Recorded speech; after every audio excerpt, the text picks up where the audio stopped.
years ago, yeah. But as you get older, your skills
Yeah.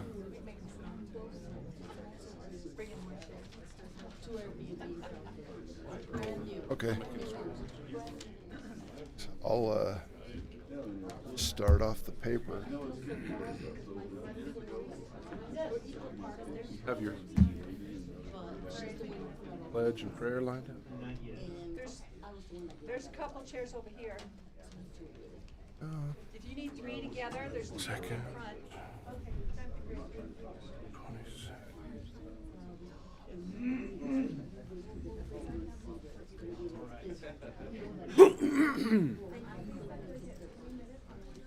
Hey, Dan.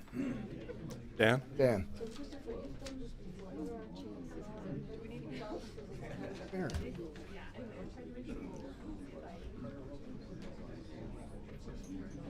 Excellent. Must have. I left. I probably sitting on Carrie's desk and probably stuck it on your desk.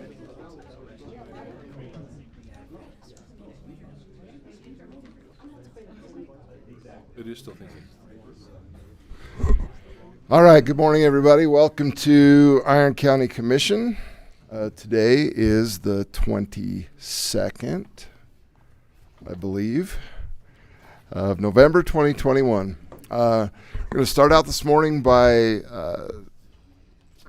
repeating our Pledge of Allegiance. We've asked our auditor, Dan Jessen, to lead us in the Pledge of Allegiance, and then Sam Woodall from our County Attorney's Office is going to lead us in prayer.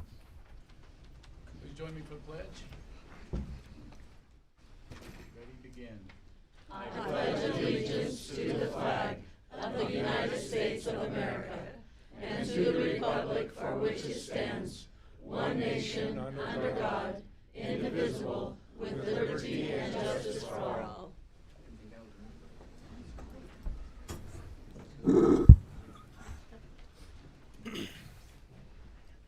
Kind Father in heaven, we're thankful for this beautiful day. We're grateful to be able to gather as citizens of Iron County to discuss things, to exercise our freedoms, and to participate in making our community great. We're indeed grateful for this country in which we live, for every blessing thou hast bestowed upon us. We're grateful to have these commissioners and pray that thou would have thy spirit to be with them as they seek to oversee the affairs of Iron County.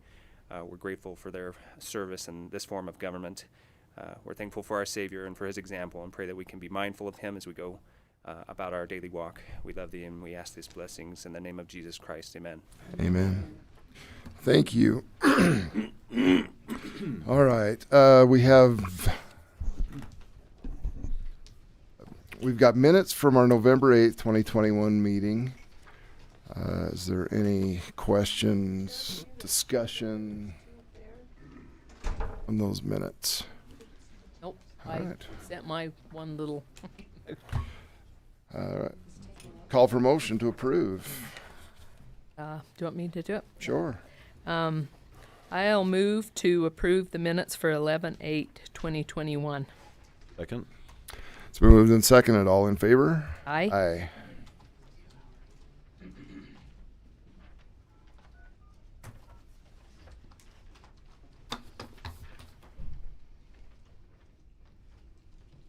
Can you come and set up some chairs in the conference room? Yeah, they're going to set up the screen.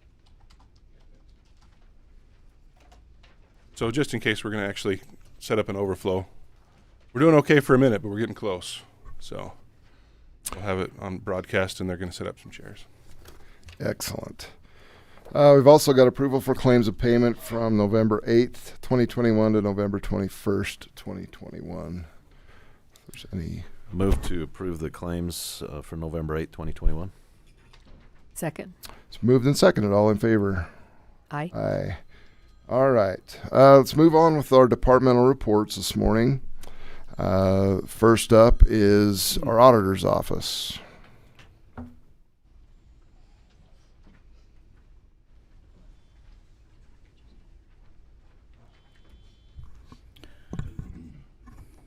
I usually don't have this big of an audience to hear a boring quarterly report of the auditor's office.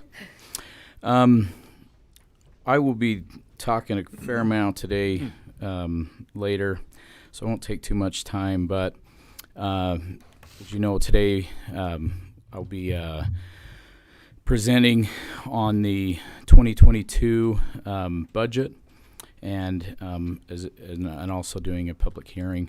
That pretty much dominates my office after we get done with all of our middle of the year tax stuff, and so we can get done with that.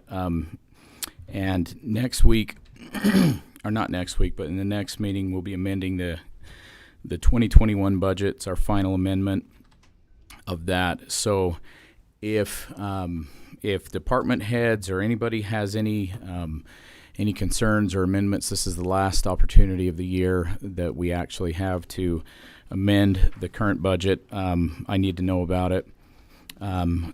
As I do before the end of the year, I review all accounts to see if we have any concerning budget overruns or anything that the commission needs to address.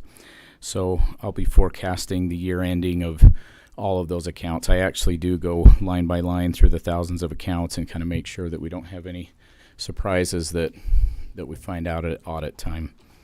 So, and on that note, we have sent out an email to all the departments, but one thing that happens sometimes is departments wait till the end of the year to kind of know where they're at budget-wise before they make certain expenditures. And we try to remind them, don't wait till December. If you have something that you need to spend, certainly don't spend just money because you have it. But if there's something you need to spend, please don't wait till the end of December. By the time the invoices come in January and February, we're prepping for our end of year, we're prepping for our audit, and to have a late invoice that comes in from a vendor that now has to be accounted for is a real pain. So we like to remind all the departments to wrap up your spending. November really should be about the last that they're doing any spending other than, utility bills and things like that happen year round. So when I've talked to the commissioners for the 2021 year, which we will begin doing our year-end stuff as soon as January hits and getting ready for our budget. We've been talking about doing our own CAFR, which we no longer will call it a CAFR. According to GASB rule, we will now be calling it the ACFR. So if you wonder why I'm referring to this weird thing, it's instead of the Comprehensive Annual Financial Report, it will now be called the Annual Comprehensive Financial Report. And the reason is because I'm glad y'all find it as silly as we do. it's a big enough deal that they actually did a GASB rule based on it. And I mean, we're only up to 90 some odd rules in the entire history of GASB, and they felt like this was a big one. If you want to know why, go Google what a CAFR means. And apparently it's a racist term. I'd never heard of it before, but they didn't want this report to be associated with that. So now we'll be calling it an ACFR. But this software that we have been waiting on with Tyler, they still have not installed it. And if they push it too far, I will not have time to come fully up to speed on how to use it, and I don't want to be in the middle of an audit trying to figure out new software. So we may have to punt on doing that in-house if I can't get the software installed. We've been trying literally since like May. Just like everybody else, our software company has had serious turnover. They've had a lot of struggles in getting new software implemented.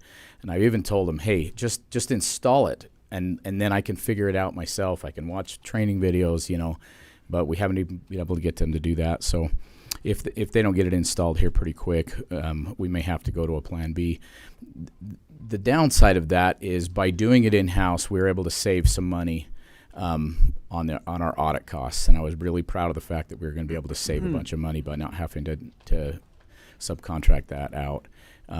So we may have to adjust the budget and do it the way we've always done it for one more year if they don't get that done. So anyways, that's all I have. The auditor's office is running really smoothly.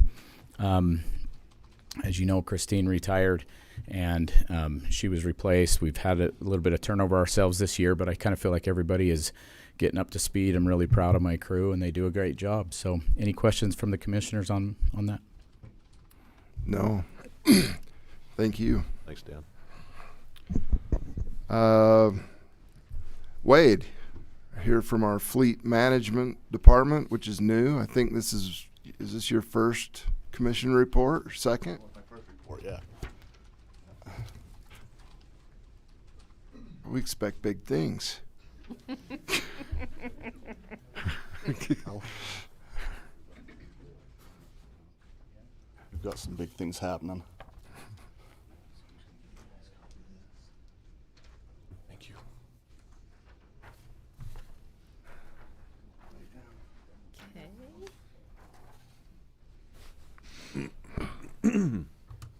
So that's just a little breakdown of what I've been doing. Trying to get this department going. We've received a few of the new vehicles. We're having a little bit of trouble getting new vehicles coming in like everybody else is. So, but we're still moving forward and been dealing with Young Automotive up north, and they've been really good to deal with. So some of the vehicles this year, a lot of them were with the F-250s, and they're not going to be coming in. They were supposed to come in October, end of October, 1st of November, and now they're going to push that to January, but they're actually going to upgrade those F-250 or F-150s to 2022 models, with no extra charge. So we're getting a little better end of the deal there. So yeah, it's a little slow going on the vehicles coming in, but Are they starting to catch up at all with the chips and everything? a little bit. Are they? So yeah. They're loosening up. Just each manufacturer opens and closes that bank, so just different times. So whenever they get those banks open to be able to order, we jump on it. So other than that, I mean, you guys got any questions on this?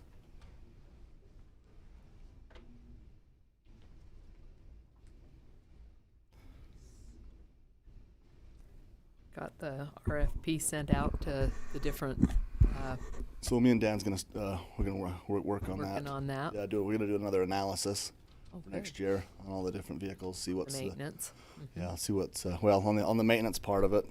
oil changes and, Yeah, so I'm getting that sent out this week. Actually, I've got it sent out. I'm waiting for 2 more vendors to respond. oh, good.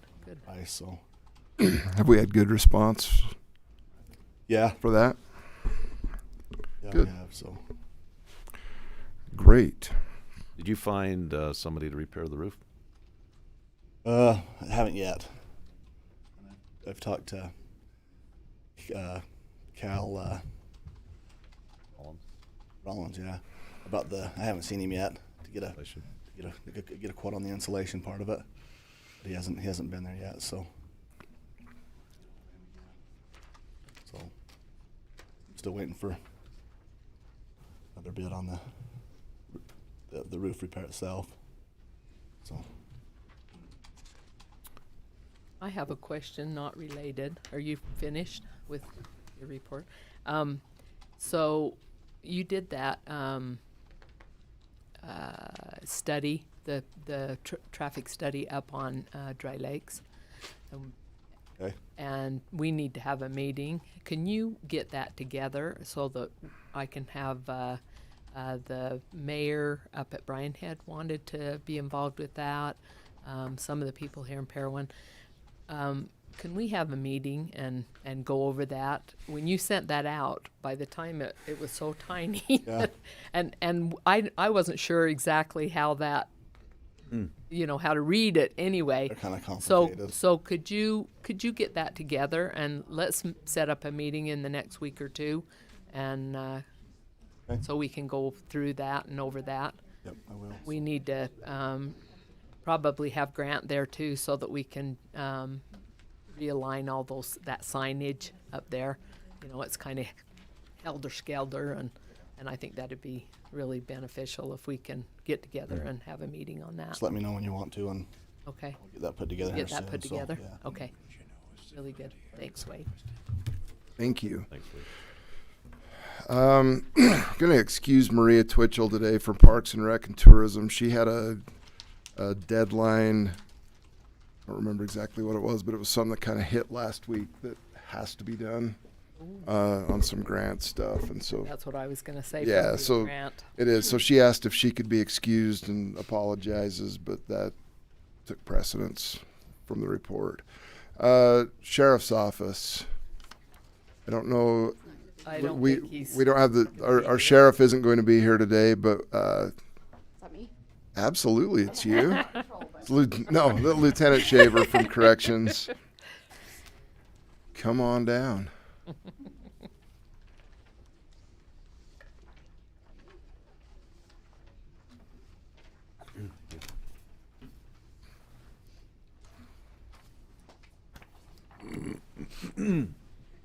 All right, you'll have to forgive my little spreadsheet here. Renan was gone last week, and so I created my own. So you can tell that she does good, and I try. So basics for my report is we were 68% of our budget. That was at the end of September. So I pulled what I could so I could find an unofficial number for you. We're about 73%. Our total jail revenue is $820,000. That's prior again to the jail reimbursement that again we're guesstimating that we will get about $400,000 from that. Total bookings from September 1st till November 18th was 351, so we are seeing our bookings going up. Our current inmate total is 148. That includes our 10 state inmates and our 40 federal inmates that we have right now. Our work crew projects, we've been excited to actually have inmates that qualify to go out on our work crew. So they were able to help with the county fair. They're working at Woods Ranch to move a fence and do tree cleanup. The 5 Mile, they're doing a new fence up there and working at Jackson Wash in road clearing. Our staff vacancies, we have Amanda Berman's, she's going to APMP. Today's her last day, and Sergeant Fielding retired. We've hired 3. We got our nurse, and he's doing really well. We're excited. He specializes in wound care, and unfortunately, we've been dealing with quite a bit of that in the last little bit. So we're definitely able to use his expertise. On the agenda today, we have 2 for approval. We sped them through because we could see the holes we were going to get, and they will start at the academy next week if you approve them, which is really quick. Their first day will not be in our jail. They will be at the academy. So our planned projects is our medical office, our J-block door. Mike's working on trying to find a mason. That's a little bit harder during this time to try to find somebody that wants to come and do mason work inside the jail. Our sewer and grinder, we finally found somebody that will put it in for us, so we're excited about that. Other than our manhole that is required won't be here until December. And then just the reports on the back of that. Sorry, kind of vague this time, but I didn't really have as many helpers this time to pull it all together. Do you have any questions for me? Oh, I wanted to thank those inmates that have helped with all of those projects. They have been so fabulous. I know that our road department uses them a lot too, and they're great. They're so good. And they are it's hard such a great help. workers. They're really, really great. It helps the county a lot. Yeah. Well, I'll pass it on. They'll appreciate it. Good. Yeah, thank you so much. Let's move ahead to commission reports. Do you want to start today? I could. So doesn't matter. On the 2nd, 9th, and 16th, we have been hashing over the transfer of the fairgrounds, and that's been really fun to look at the potential that property really has. It's a beautiful property. I think that it hasn't seen its potential because of Parowan being a small city and not having the resources, and we're really, really excited to take that gem and make it into a diamond. We'll be talking about that later on with our public hearing, and that'll be fun to listen to all of the concerns and all of the things that we'll tell about what we're plans for that facility. So from the 10th through the 12th last week, we had, the week before actually, UAC was in St. George, and on Wednesday we talked about the information coming out of Washington, D.C. that's very alarming. Ken Ivory, he's coming back to be a representative in at the legislature, so we're excited about that because he's really an expert on public lands. He talked to us about what's called the 30-30, 30 by 30, and America the Beautiful. They changed it because they were afraid that it was a bad connotation or whatever. But they want to put 30% more of our public lands into more conservation. What that means, we're not sure yet, but we're very concerned about it because for our ranchers, farmers, and those that run on the public lands, it's scary because some of our counties are 90-something% public lands. And if they take more out, that's just that much more economic development that we have there in those counties. Agriculture is a huge part of that. It's frightening. So anyway, we're working on that. You know, we've done a lot of with the shared stewardship. A lot of different agencies have gone in and done a lot of projects on those, and we're hoping that they'll accept those as our conservation. We're afraid they won't, but we're hoping that they will. We had, so quite often on Fridays we have public lands Zoom calls that are through UAC. We had one this last Friday, and fairly concerning. The legislature is planning on taking away the law enforcement part, and they've done this a couple of times in the past, tried to push this through. The law enforcement part of the brand inspection on the cattle and ag part of that. Our sheriffs are very busy. They're stretched. That will be really hard on our cattlemen. If they take that away, the brand inspector has to be right there when they load cattle. We have to pay them to come, but we are glad to because we want to make sure that our cows aren't going on a truck and going across state lines. So it's a big concern. So we'll be watching that very closely in the coming legislature that does not get passed. We want that left at the brand inspection level because the sheriffs just do not have the time to do that and be there for that. And they told about some cattle that did not have their paperwork, and they went to go across the state line just this last year or two. And they got to the line and they said, "Where's your paperwork?" And he said, "I don't have it."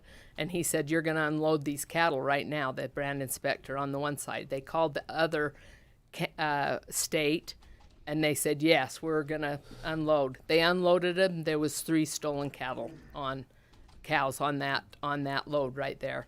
That's the type of thing that we really have to be concerned about. But anyway, there's a lot of other things coming through the legislature that we'll keep an eye on. We have these meetings to keep us abreast. I'm sure we'll go up and be a part of that too. But, I'm really concerned about these things with the public lands. That's one of my big part of what I ran on and what I'll keep my eye on. So. Thank you. All right. A couple things. We continue to work through the county on flood mitigation. We have Curtis DeMille working in Paraguna area right now with some of the flooding issues. We're trying to always keep our flood channels clear of debris and maintained, and we're doing that through the county.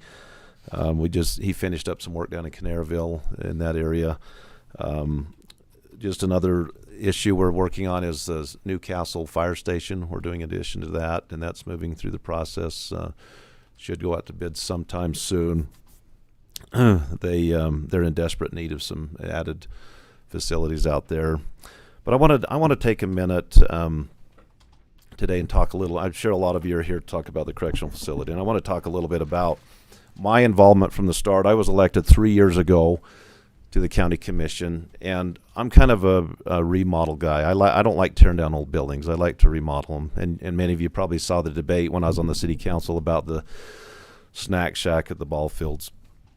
I fought pretty hard to not tear those down and build something smaller, and I felt inferior.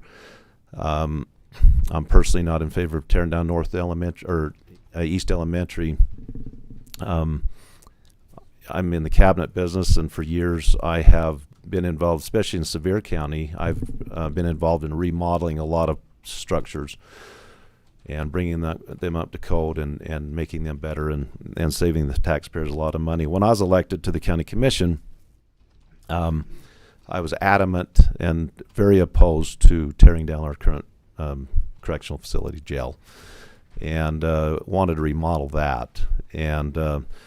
But as I learned more about that process and what was involved and some of the challenges we have there from Shalon, our jail commander, from our sheriff, from other law enforcement and different things, it became apparent from some of the things they've talked about how we just flat need. It's an oldest facility in the state, and how we need to, replace that. And I like our auditor's analogy the other day. He said, we've got a car that's got 200,000 miles on it. The transmission's going out. The engine needs to be rebuilt.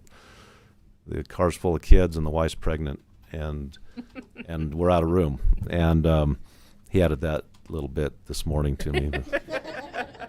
Is he here to defend? I don't know. Oh, there he is. Sorry, Dan. So I've you, been in that situation, by the way. have you? I owned my first minivan. So that's kind of where we're at. When I came to the realization that, we do have the oldest jail in the state, and it does have some issues. That was that was just a side note. That was the last cabinet job I installed, was that jail, the cabinetry in that jail, before I went out on my own in August of 1987 to start my own business.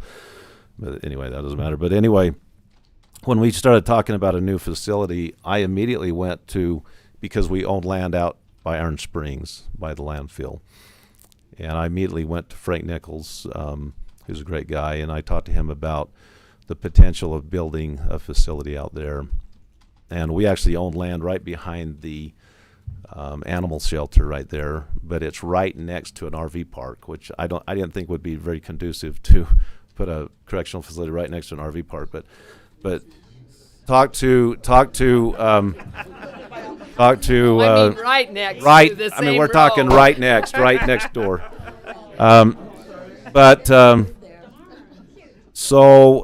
So I talked about trading some property down the road a little further to do that, and so kind of there's no the challenge you get when you move out further is you don't have utilities, right? There's no sewer system out there.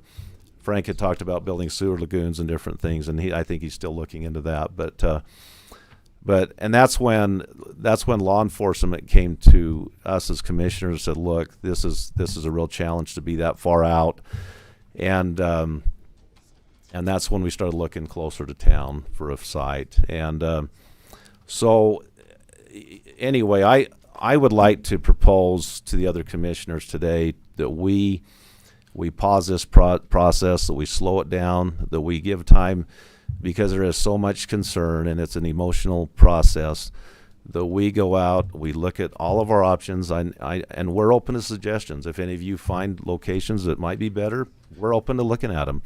But I would say we slow this down, Granted, they are working through the conditional use process with Cedar City on that current piece of property, but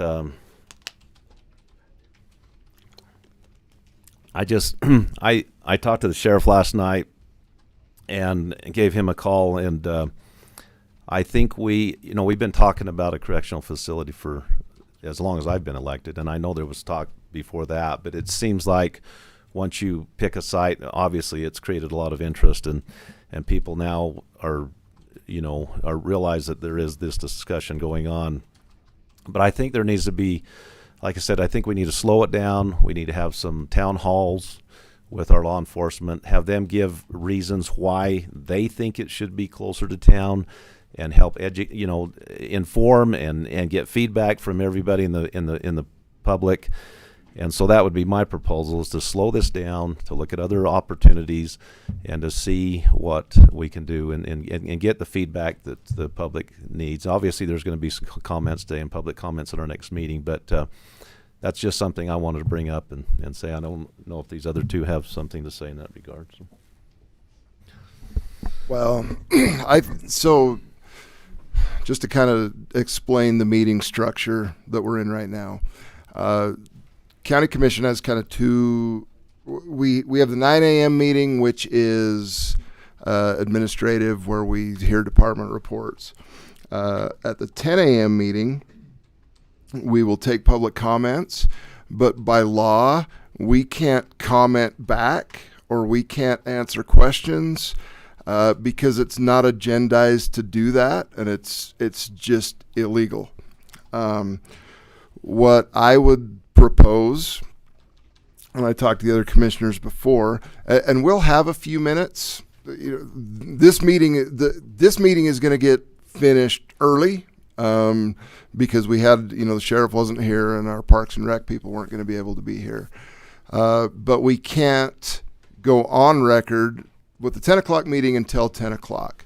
What I would like to propose is that when we go off the record here in just a minute, if we can get some points of contact from people maybe in different areas, because we would love to set up maybe some more individual meetings where we have the sheriff available when he's feeling better, and we can actually sit down and talk about individual issues and do that in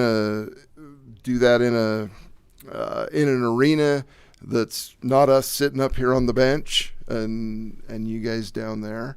If we could just take a few minutes and in your homes, if we could set up it would come. Anything. The last thing we want to do, and just to understand this process, this is a process that we've been working on even prior to this commission. I've been on the commission about 5 years now.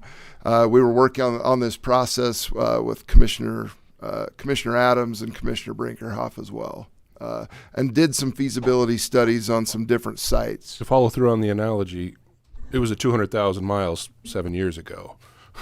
We're at 3 now. Right. But anyway, we absolutely want to hear your input. We're not trying to pull a fast one. At this point, we've looked at a piece of property that could work for us. We don't have conditional use permits in place yet, but it does appear to be the best option. But with that being said, we absolutely want some input. We don't have engineering done. We don't have plans drawn up for the new jail. We are so early on in the process that we don't have much information to share with you. And when we do get that information, we certainly want to share it immediately, whether that be in public hearings or town hall meetings, or we set something up online. We absolutely aren't trying to pull a fast one and would love your input, and we will share what we're doing. Literally at this point, we don't have rough plans. We don't have that stuff yet. Right now, it's pie in the sky. So, what's that? Do you allow public inquiry? I can't yet. Yeah. We'll have public comment. I get public comment in the 10 o'clock meeting. Then I can. at that point. And I'm gonna move. That's agenda item number 4. I'm gonna move that to agenda item number 1 to accommodate you guys, so you're not here all day. We can get you out of here. So. You're welcome to stay. We just didn't want to. Yeah, you're welcome to stay. you can stay. Absolutely. So with that being said, that's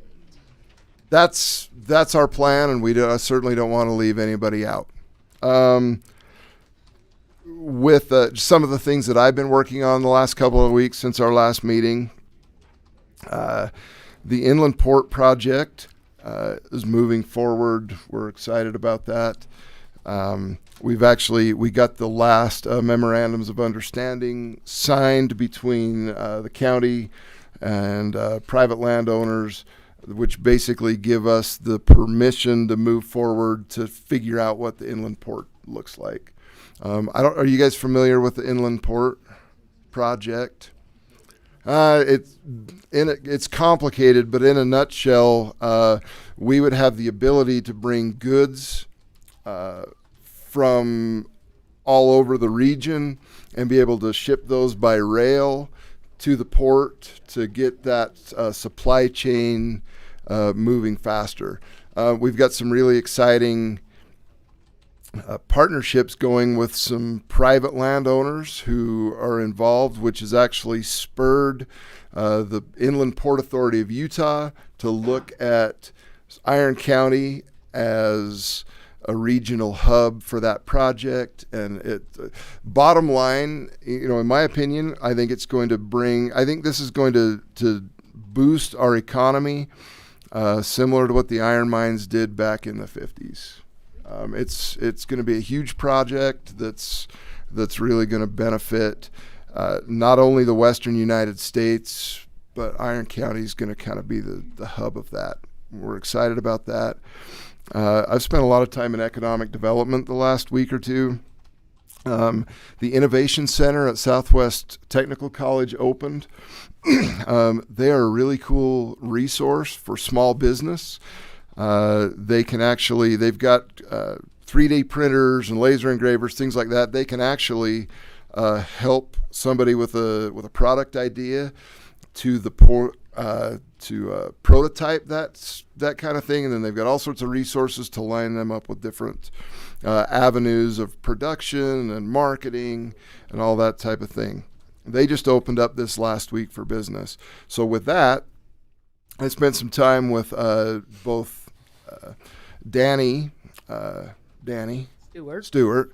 I got this, the COVID got me about a year ago, and I literally can just not remember names of people that I've known my whole life. Like I spent the week with Danny, now I can't remember his name. Danny, anyway, he's our director of economic development for the county and for the city. Danny and I spent a lot of time this last week, as well as Isaac Askeroth, who's the director of the Innovation Center, visiting some small businesses in the area and getting them lined up with the Innovation Center to help move their products forward. It's pretty exciting to see some really great small businesses with great ideas that are now they're going to kind of be able to expand and jump forward in leaps and bounds. It's just really cool. There's 3 or 4 of those right off the top of my head that are really doing well and now have the potential to even up their game. And there are a couple of those that have actually relocated their small businesses from other states to Cedar City because they like it, and they're actually kind of family run, mom and pop type things that are growing exponentially, and we're excited to have them in our community. That's been the biggest thing that I've done the last couple of weeks. We have 20 minutes until 10 o'clock. So we will go off the record and come back in 20 minutes with our 10 o'clock calendar.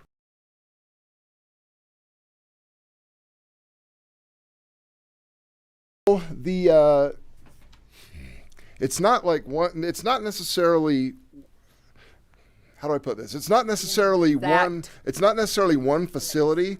But it's going to be located in a couple of different places with like transloading facilities, but it is out west, Iron Springs area, out west of town.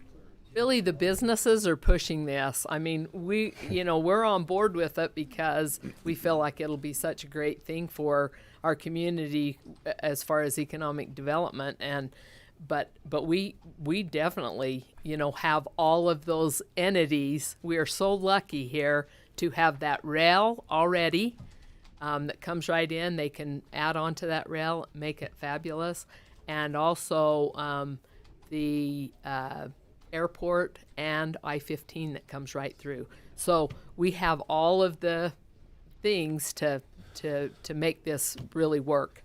Well, another cool thing about it, so this is state funded. The legislature created the inland port a couple years ago and made it, the state has its own port authority.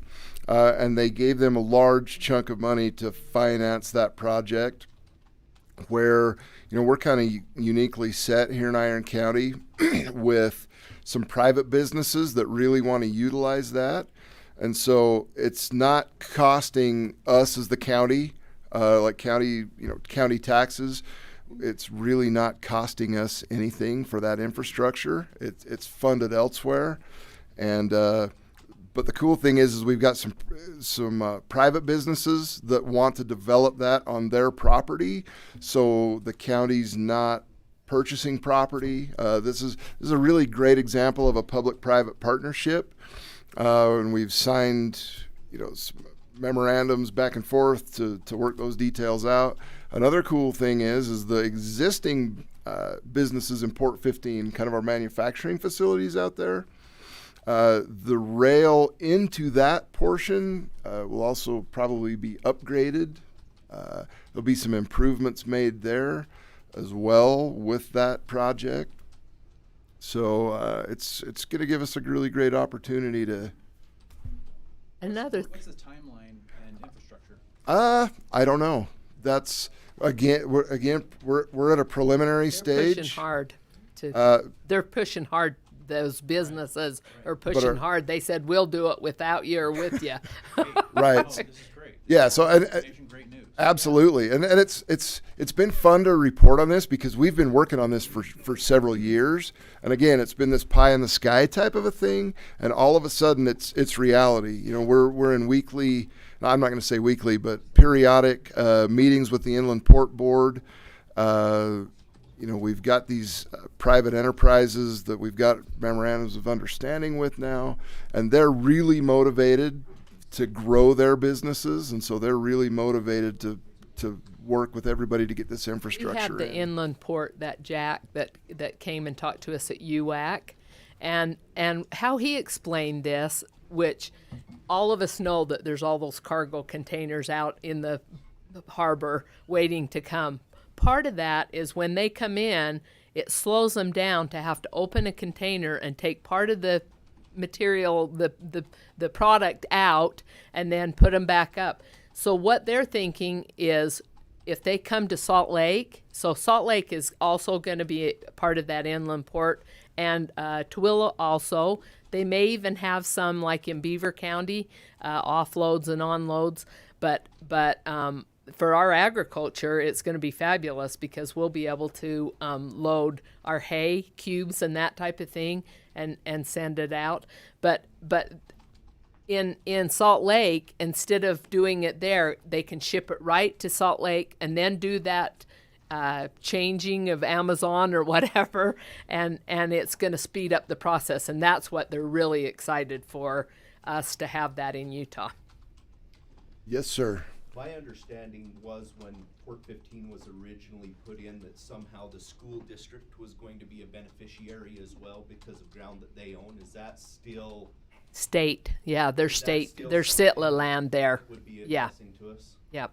Yeah, when that with Sitla land, anytime that land is sold, all of the proceeds from that property go to the school district.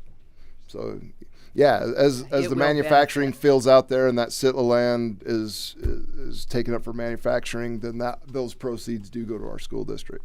So absolutely.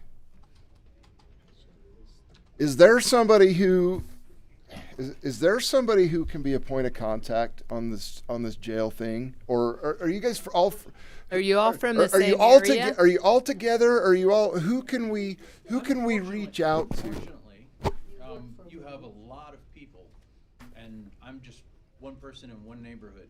You know, I have not been in contact with Equestrian Point. I'm from the Hunter Glen area, so when it comes to 1601, that's where I've been focusing my involvement. But you have other persons here that are from Equestrian Point. You have other people from Sycamore Trails. You have Iron Willows. You have all these different. So you're gonna have a hard time doing that. Number two, I have a problem with you guys separating the group with the fact that by Oh, we can do it all together. I would Yeah, love we that. can. Yeah, we we can can- absolutely do it that way. I mean, basically, we want to make it convenient for you guys. However you guys want to do it, or if Yeah, we would love to do that. yeah, absolutely. We just want to make it convenient for you, and we will come to you Absolutely. wherever you want to do that. Yeah. Absolutely, yes, ma'am. I live in two different communities. Okay, Okay. I own business in one, which are Airbnbs. okay. I'm also retired, so I would be available to be able to represent Sycamore Trails and also represent Iron Willows, represent citizens, and represent business. Do this for me. Would you, Sir Hunter Glen guy? Yes. Tell me your Yes, Chris. Your tell me name. tell me your name, please. Hyphenated. Oh, no, actually, my real name is not hyphenated. That is my actor name, actually. So, it's Christopher, and the last name's Uchman, pronounced Uckman. Have you got an email address, or how's the best way to contact? Should we Let- pass the paper? Yeah, if you yeah, like, let's- I'll go ahead and Let's write do it down. that. do that. That's a good idea. Let's make Then sure that we everybody have, can it. because we can absolutely build a group email or whatever Absolutely. That would be to wonderful. I mean, whatever the best way to disseminate information is. Yes, ma'am. We got it. Maybe. Yeah. Define what you mean by slow down. Will you define what you mean by slow down? Well, I feel like, I mean, even though we've been talking about this for a long time, Sure, but people are busy in their lives and they really don't, right, pay attention. A lot of times they're busy. And so, but now that it's gotten everybody's attention, I think that I really want to see law enforcement, the sheriff especially, and Shalon and maybe Mike Gibbs, who's the maintenance of the current facility, have time to go out and do some town halls, some open houses, and just talk about it, you know. And that's mainly give us so you guys feel like you've been heard, you know. Well, and because I think you also need to hear from some of the people that live in the neighborhoods by the jail currently. I mean, my brother lives right there, and he's never had a problem. But, you know, we need to get some of them in to talk to you. I mean, And I that guess would we reassure me. We need to hear your concerns and then Yes, be able absolutely. to address them, and not necessarily like us address them, but to find the resources, you know, so it's not just us. Marilyn, I love Yeah. I love that you mentioned that. Yes. Because of the fact that They're losing that particular facility was built first and everybody made the choice. There were homes there. but not that Sure, you had a many. few. There were So homes we're there. getting a little far afield. Yeah. But when you had the school built and everything like that, Yeah. you're injecting a facility that is much more than what are serving the needs. This is 40 acres you're asking for, as opposed to just 4 or 5 acres that the current facility facilitates now. That means there's plans in place. That's completely different. This is not facilitating needs. This is planning. So that's So, a great discussion. This for, is it's a great discussion, but illegal for this. But Because it has to be a public. But hearing. I love that, because that's something absolutely we can address in a town hall meeting, or you know, in a Yes. more private setting. Yep. Yep. Absolutely. sorry, can I finish? No, absolutely, yes. I don't feel like my question's been answered to my satisfaction, but, Okay. so there's, and maybe you can't answer, but I just wanna throw it out. There is a plan in place to buy the land and to seek a permit. Are you stopping that while we discuss, or are you continuing with that? You know, we've had that discussion. We're not sure yet, and that is so. Well, I don't feel like I can discuss. Here's an email list for the agendas of Yes. It's a good idea to get on that list. And- Because everything that comes. through. and there, I'm not. Yes, I mean, absolutely. I kind of know how to answer that, but we're bound. Like to have even like real estate discussions, we can't do that in public meeting. We have to do that in closed session. Government works way different than what. And I have always been in the private sector, so this has been really hard for me. I can tell you this: we have that same question amongst ourselves and are trying to work through it. I don't have a yes or no yet, but it is. But we're trying to work through that. How's that? I mean, that's super. It's super. Any of it's you super guys vague. have anything to do with real estate? Look and see if there's somewhere else that we could do this. You And have? it's- Okay, and if you've it's- got ideas, That's super great. vague. I can't answer that today, but that's something that maybe we can answer in a town hall meeting. I mean, we may have an answer in a week or two. All right, because I know the hearing's coming up on the 7th, and so that's still in place. There's gonna be hundreds of people there. That's changed. Well, yeah, I mean, we're At just this we're point, just we too can pull that we're just any too minute. we're just too early. it's- We I mean, we yeah, just we- can't. we- It's one of those things we don't know yet. With the commission. Yeah, hold on. There's a hand in the back. Go ahead. I was just curious, can you answer questions about a potential proposed location that I had heard that has been looked at prior to this? I don't. You know what? We've looked at locations all over the county. I don't know. So I just. None of them have the right zoning that we've found at this point, and this is zoned for that. I So, understand that. Cedar City LLC owns a bunch of property out by the water treatment facility. And I can't imagine that facility is off-grid. So I was just curious as to what, the infrastructure would look like to put it out there, or if that's too far as well. That was one of the places where I had heard was looked at, but I didn't really understand why it was not chosen. And We you can answer, that's fine. so we can't. It's not appropriate to answer today, but absolutely. In an offline meeting, we can absolutely have that discussion. Or a public hearing Or a public hearing. that is in line with the Like law. a public hearing on the 7th? I do know that We don't have any public hearings, like in this body yet. We don't have any public hearings because we haven't gotten to that point yet. Get one on the calendar. Well, we don't know what we'd have the public hearing about until we have, we don't have even to have, have we have to have some plans or specific anything. issues. Yeah. We can't throw a public hearing just to have a public hearing. It has to be on an issue. I understand. I was just curious. Yeah, no, I appreciate that. That's why I mean, that's why we want to communicate and stay. I mean, we can disseminate a lot more information outside of the public meeting because we have parameters The that we empha- have to abide by in this meeting. the infrastructure also that we've talked about is different for a home than it is for a facility like this. I took the opportunity to go to the meeting that Dan presented. It was really informative. It was Uh-huh. awesome if most people would have been there. Yeah. And we could do that again. And we will have, We can before do this that is all over with, we'll have a bunch of those. Is there, your guys' email is on the county's website, right? We could Yeah. email you with that type of question and be, Yep. that's appropriate. Yes. Okay. You can also submit written comments people have to the clerk's office. The clerk's office may even be better right now because we are. Maybe keep it's track of kind them. of hard. We for anticipate us to, a lot of And public we comments, get, and so like I get probably 40 emails a day anyway. If we could have a clearinghouse through the clerk's office, that'd be awesome because then we're gonna get them in bulk and we're gonna know about them. I try and get up every morning and make it through my emails, and by noon I got to make it through again.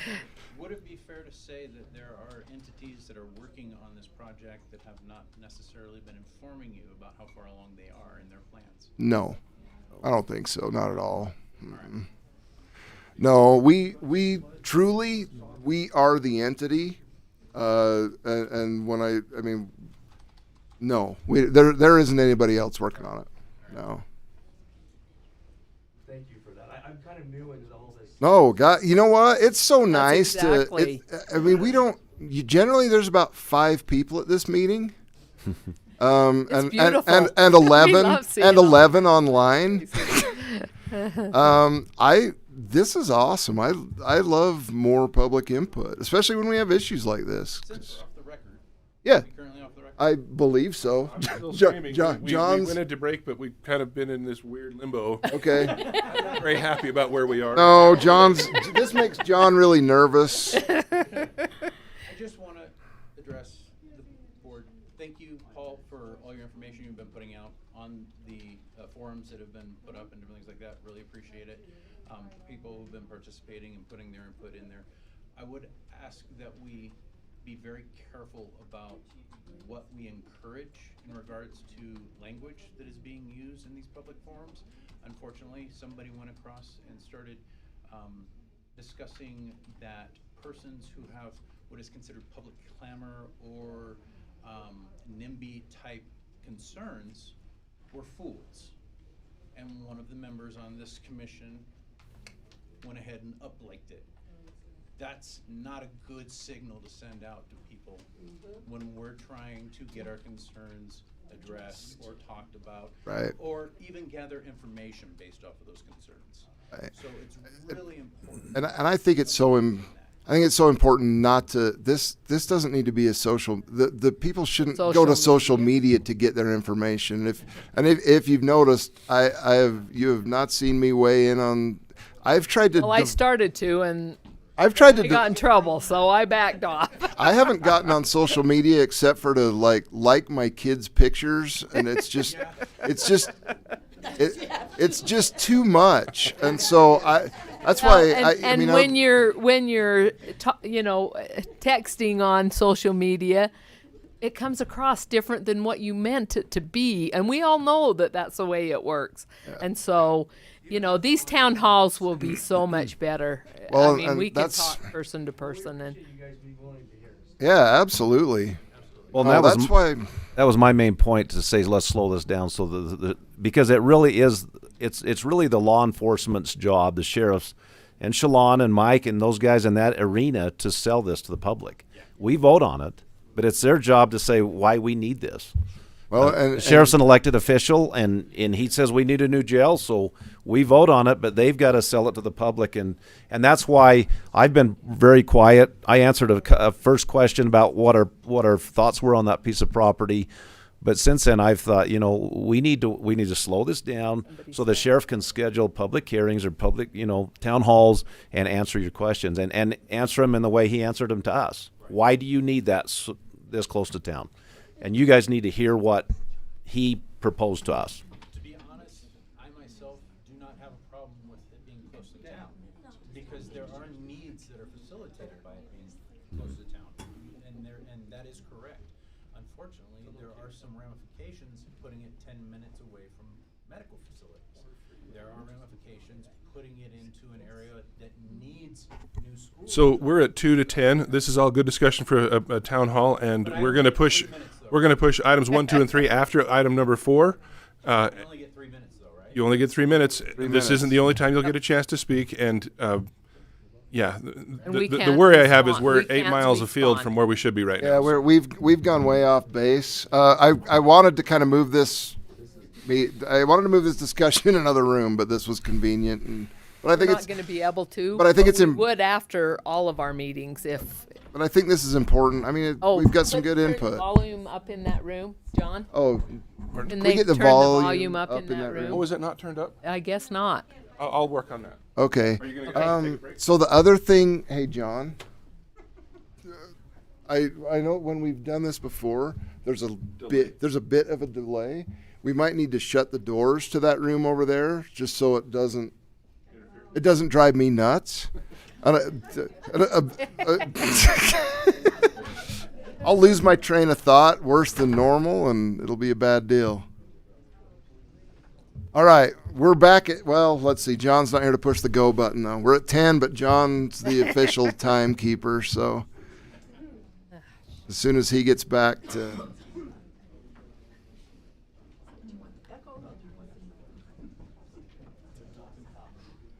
How many do we have over there? We could set up another row of chairs in the front. Is there that many that are going into that other room?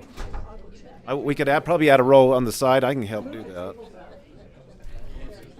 Better to have them in here, I think.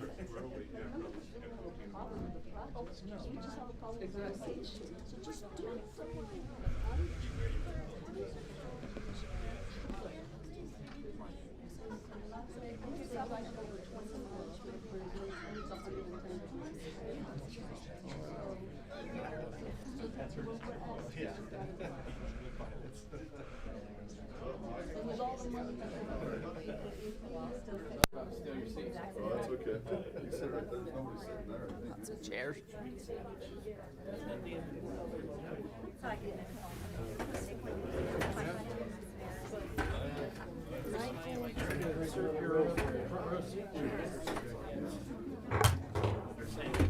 He is. Thank you.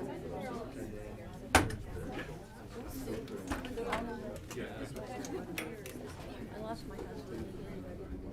Where'd you? Right over there. Nobody please bother me, please.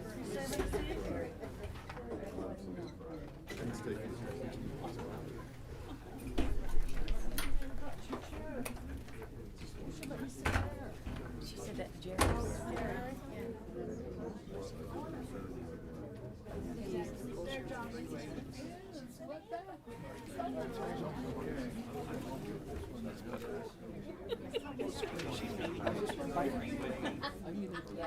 Too.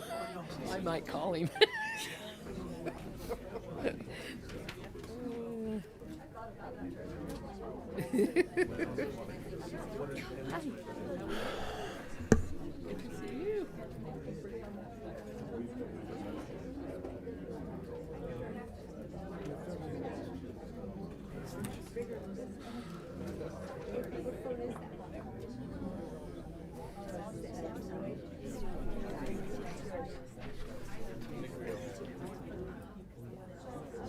Okay. So there's a paper going around. Make sure everybody signs their name and email, please. Contact information. I don't know who's got it. Okay.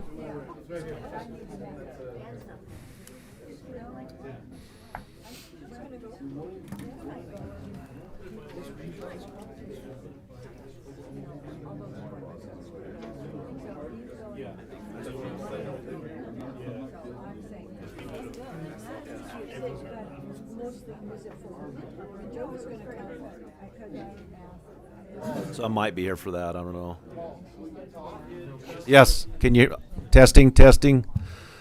Hello? Testing. I think we got most everybody in here. I don't think we have many more coming.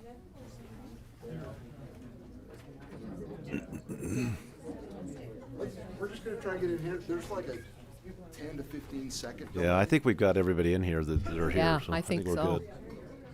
Good. There's still 3 on the front. If anybody, some up there in the hallway.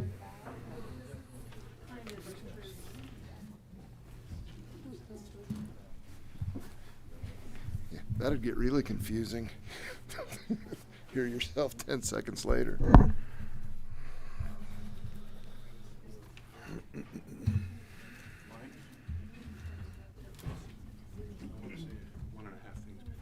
Okay.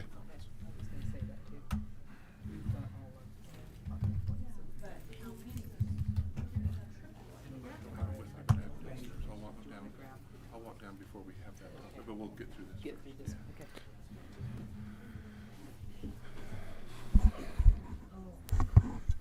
Are we as soon as we're back on, we'll start up.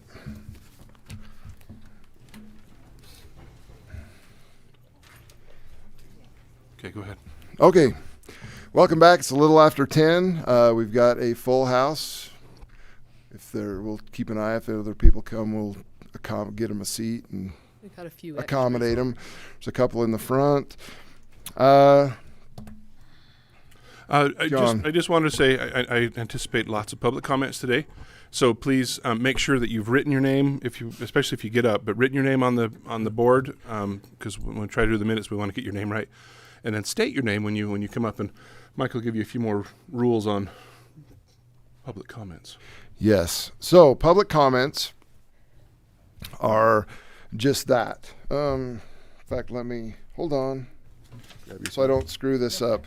Second. So we're going to move agenda item number 4, which is public comments, to agenda item number 1 to accommodate you folks.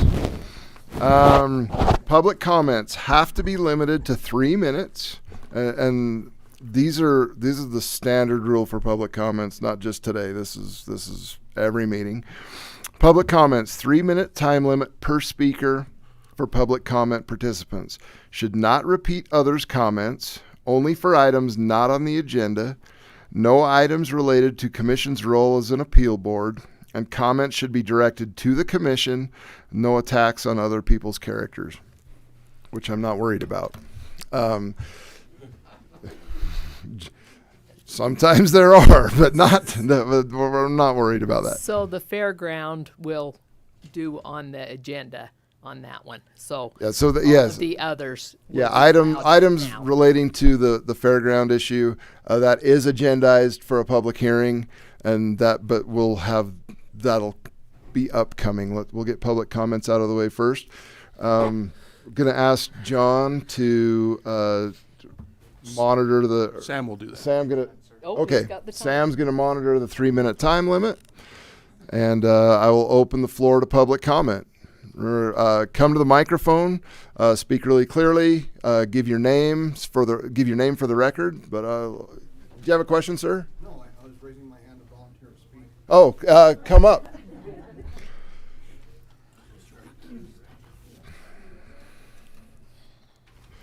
Good morning. I noticed you've got the same stickers on your iPad than I have on my cup. Awesome.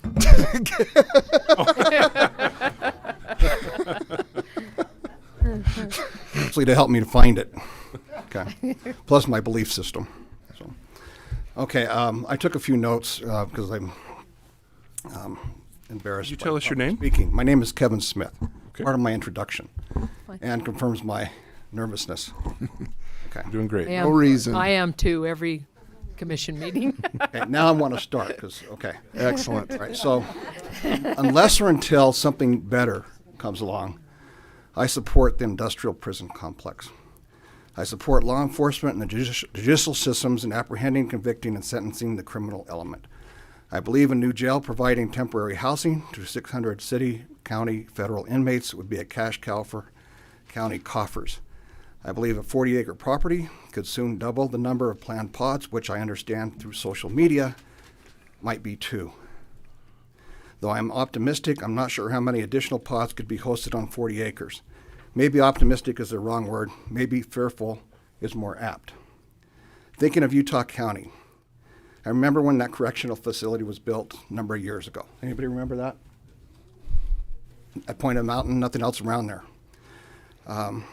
And I thought, who would want to live next to that? But now if you drive back that way, it looks like it's pretty crowded. Somebody wants to live next to a correctional facility, I say God bless them.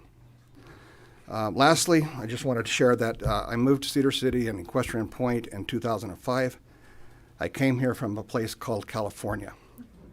The same place where yesterday 80 people rushed into a Nordstrom and removed property without the management's approval.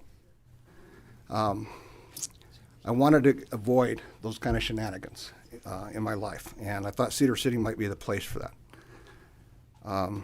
So paying attention to that kind of stuff makes me a little bit jaundiced about building a jail in my neighborhood or next to my neighborhood, irrespective of the revenue and notwithstanding the number of subways that would pop up. And my being able to tell friends and neighbors that in addition to a community park within walking distance from my home, we host a 600-bed jail. Thank you for listening. Thank you, sir, and welcome. We appreciate you here. For the record, my name is Mike Twitchell, a resident of Equestrian Point since the fall of 2009. I think generally speaking, as I visited with people about this, the biggest problem that we have is not that we don't want a jail.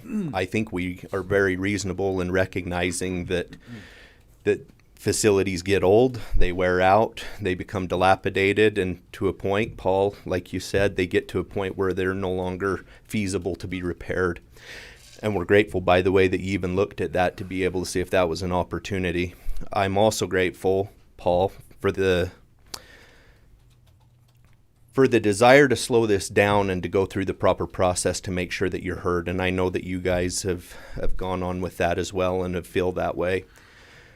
So with that spirit, I think none of us here, at least that I have visited with, and they can speak for themselves, really oppose the idea of the jail itself.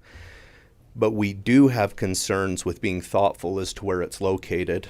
and maybe some more of the underlying reason why we feel this way, and it's not on you guys directly, but we just went through a fight to keep other issues near our community away, meaning some high density housing and some other things, which because of that, our feelings are a bit tender and we're a little bit quick on the fight.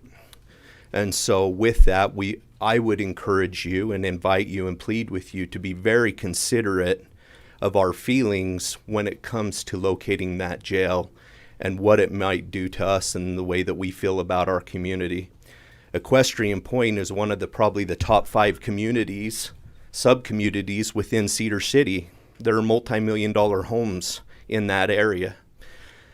I recognize that Fiddlers has a jail and there's people that live around it, but also many of them chose to do so after it was already there, and much of that development took place thereafter. Cedar City will continue to grow west. Part of that will be industrial, but a great deal of that will be residential. So perhaps there's a better place. Thank you. Thank you. Good morning. My name is Christopher Uckman. I live in the Hunter Glen area, and as just previously discussed, our nerves are a little raw in regards to a fight that we actually just currently won with the city in regards to zone changes going in against the general plan. I also have been a Cedar City resident for 12 years, and I'm sad to say that I came from California as well. My wife is a lifer, though. She was born in Panguitch and lived her whole life in Cedar City, so I'm fighting on her behalf, so everybody won't. Your status fault just me. went up with us. I'm kidding. Teasing. Very local. So in Northern California, I was also in Southern California. I did serve a term for about 10 years in as a law enforcement professional, not an officer, dealing with large fraud cases, much like what was just mentioned in regards to the 80 persons who just rushed a Nordstrom in order to those types of things. I also used to live half a mile from Folsom State Prison. I have been on lockdown when escapes happen, et cetera, et cetera. So those are some of the NIMBY comments, if you will, that I have concerns with, but I know better than to bring those to your concern. So what I have is, why are we buying 40 acres for a facility that exists currently on 3 to 4? Also, if we have a need for a new jail, let's build a new jail. If we have a need for a new sheriff's office, let's build a new sheriff's office. But the sheriffs take care of the county and the unincorporated areas. Right now, Cedar City is relying on your extra assistance from sheriffs in order to maintain a situation where they do not have the proper amount of law enforcement. And so by facilitating this facility in city limits of Cedar City, you may be underclipping us in that way. Number two, also in the particular area that we're looking at that's proposed, it's away from medical facilities. It's outside the arterial tear or stabbing bleed out timeline. It takes 10 minutes to get from my house, which is only 0.25 miles away from this, in order to get to medical facilities. Now, I agree that triage can happen within a facility and you can build that within inside. But to get to emergency services, not only does the sheriff have to bring persons before their incarceration for a health check, you also have these situations where it takes time for emergencies and you don't have time when you're that far out. So there are plenty of opportunities over off of Canyon Ridge Road. There are state property that's for sale. There's city property that easily could be asked about, and there's currently acreage that is for sale that is listed as commercial. Not a hard situation to change up if you want to do a zone change for this type of facility. Thank you. My name is Chris Eggman. Have a good day. Thank you. We appreciate it. Come on down. My name is Nicole Meyerhofer. I actually work for Southwest Tech in the Community Relations Department, who helped open up the Business and Innovation Center. Congratulations. Thank you. I have Good been job. in education in Cedar City, though, for about 8 years now. High school level, middle school, elementary school. I teach at SUU right now. My main concern is going to be a little bit different than anybody else's. I'm worried about priorities. Why are we putting inmates before our children? You're talking about a jail that's bursting at the seams when all of our schools are also bursting at the seams. I'm wondering if the money spent on this property in particular, because of how high it is that money that we could be maybe, instead of putting it there, put it somewhere that's more cost effective, and then look at building our schools. You know, I've been to schools where children are having classes inside portable trailers. Why are we not worried about our children? This is my main concern. I also come from California, but I've been here for 14 years. I went to middle school and high school here. And so nothing has changed with the middle schools and high schools since I've been here. And that's a little bit concerning to me as somebody who is in education, who talks to these children and values the quality of their education. So that's my main concern. It's really brief, but thank you. No, we appreciate it. Thank you. You don't have to be from California to be able to make a public comment. Oh. And Steve is not from California. I am not, so thank you. My name's Steve Miller. I'm from the Monte Vista subdivision. I've been in Cedar City 32 years. I come from Annabella, up by Richfield. Consider myself a local. The concerns we have are not needing a facility. We agree with that. We 100%. I believe we all agree with that. We support our law enforcement, but the location obviously is the biggest problem here. My wife and myself built our last home, the 5th home I built 2 years ago in Monte Vista. It's a very beautiful home. Not taken away from anyone else. Everybody has beautiful homes, but it's my home. So with that being said, yeah, it's too close to our subdivision. We don't want to deal with any of the nonsense. The lights, the lockdowns, the possible additions going into this. It grows bigger and bigger and bigger. I have seen on social media it's supposed to go up 500% to 600% on some of the bad inmates. Is that correct? I don't know. Okay, whatever it is, but still. Paul, thank you for wanting to slow this down. I appreciate that.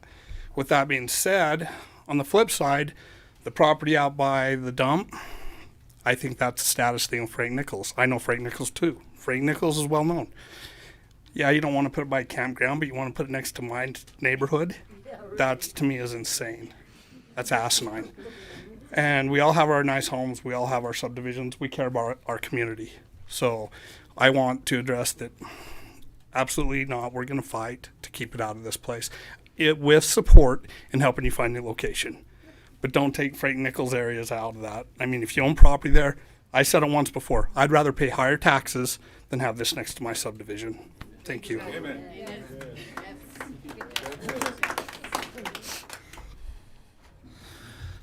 My name is Dan Jochumstaller. I live in Equestrian Point, like some of the people here. And I want to thank you for your service on the commission. I know it's a very thankless job. I myself was in law enforcement for 28 years. And a first responder for over 30. Placing a massive jail complex in our backyard is insane. Per the DOJ, this is from the 2019, is their most recent stats, is that there's over 2,000 escaped inmates. Beaver County's had escapes, and Washington County has also had escapes. This jail is too close to schools, school bus drop-off locations, and multiple daycare facilities. A building like this is much better in an industrial area, not around established and growing neighborhoods. You guys balked at having a jail next to a RV location. The area north of your proposed area has already been master planned for neighborhoods. Would be an increase in crime. Now you want to triple the amount of inmates. I went to the planning commission meeting when the proposal came in for from the county, and they're saying, "Oh, we will really have to take people from the marshal's office. You can't regulate what type of inmates you can have coming in there. You're going to get child molesters, murderers, career criminals." I'm very concerned about light pollution, noise pollution. And it seems like you were willing to upgrade facilities and infrastructure for this inland port, but not a jail facility right next to it in that general area by the dump. Thank you for your time. Thank you. Hello, Curtis Hayden. I just want to echo some of what Mike and the folks said. I also live in Equestrian Point. I built my home in there in 2003. I bought my lot from Devon Childs when it was a hayfield. This third home in there. And we've raised 5 children. We've lived there our entire life. You know, I went to school in SUU. I trained police officers in Cedar. I've worked at Southwest Behavioral Health for 30 years. So I understand we have needs to build places to deal with folks that are going on. But I will echo what everyone else says. I'm not sure this is the best location. I'm not sure. I haven't heard from anybody, and I really appreciate you saying that you will take more input on these. The biggest thing I heard from my neighbors this week is, I can't take off today on a Monday morning at 9 o'clock to go out to Parowan. I work at a bank. I work in all these things that we all work in our community, but they wanted to be here so that you could hear what they have to say. So I'm all for ideas that bring us in to at least hear this. And if it goes this direction, then I guess we will have to deal with it. I also agree that I would rather pay more taxes, but I know that's not everyone's view on it. I also agree that I have options that other people don't, because I have people from California offering to buy my house for almost $1 million every day. And if I need to, I will leave, and you won't have me voting in this community anymore. And I will move to my ranch in Kisharam and do those kind of things. And I'm not saying that as a threat. I'm just saying my wife would prefer to stay here and spend the rest of our lives here. That's what she wants. But if it's a problem, and if some of the concerns that I have, and I work in mental health, so I go out to the jail every day when people are bailed out of jail and they have nowhere to go, and they're homeless and they have no options, and I try to help them come up with plans and places to go. But I think Mike will agree with that. Mike, you worked for CCPD. I trained you. Absolutely. Years. Ken Carpenter lived a block from me in Equestrian Point for 20 years, and we sat around the fire and took our kids to Boy Scouts and did all that stuff. So I know all of you guys. I voted for all of you guys. I'm here, and you're my friends. But I haven't heard enough about this, and I'd like to hear more. I'm not trying to be the emotional, kiss my butt, don't come in my neighborhood kind of guy. But I want to know what's going on, and I want answers from people to tell me, will there be more law enforcement in my neighborhood when things happen? Will there be more? I had to put cameras on my house this week because somebody broke the car out of my window on my car, and I've never had that happen, so that my phone beeps at me all day long so I can see who's in my yard. I don't want it getting worse than that, And it takes law enforcement time to get to where we are and do with what we're doing. And so CCPD's office is still, we're county limits or city limits. Your office is still there. So even though the jail's sitting here, you're still going to have to drive out if we have problems. So I want to say I appreciate your service, and I appreciate the big thing I wanted to be here for this morning was to say that I think it needs more discussion. And I think all the people that have the concerns need to be heard. And if it's the decision is made, it's made. But I'd like to be heard. So. Thanks. Sorry, I'm not good at this. Mike's better at speaking in public. That's just to be on the pulpit at church all week. No, that's perfect. All right. No, we appreciate that. Thank you. Hello. Hello. My name is Sarah Lee Jockenstaller. I am a nurse, but I've also worked in the jail facilities, so I have a little bit of background from that.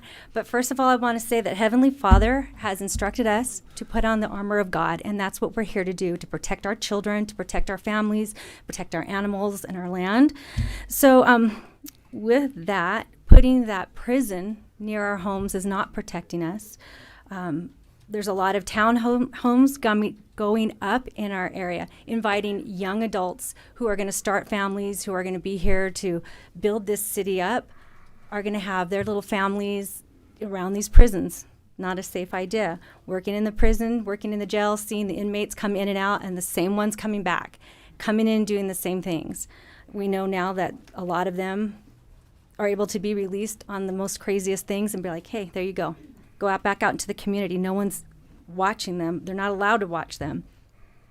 Cedar City is this wonderful little Mayberry type of city with our parades, and we have all kinds of things going on. We have SUU, we've got families growing, and then to say, yeah, here, go up to the mountain and enjoy your day, go enjoy this, go enjoy the theater, and then, hey, go down by the prison and wave to all the inmates who are living off of what we're trying to fight for, like our water rights.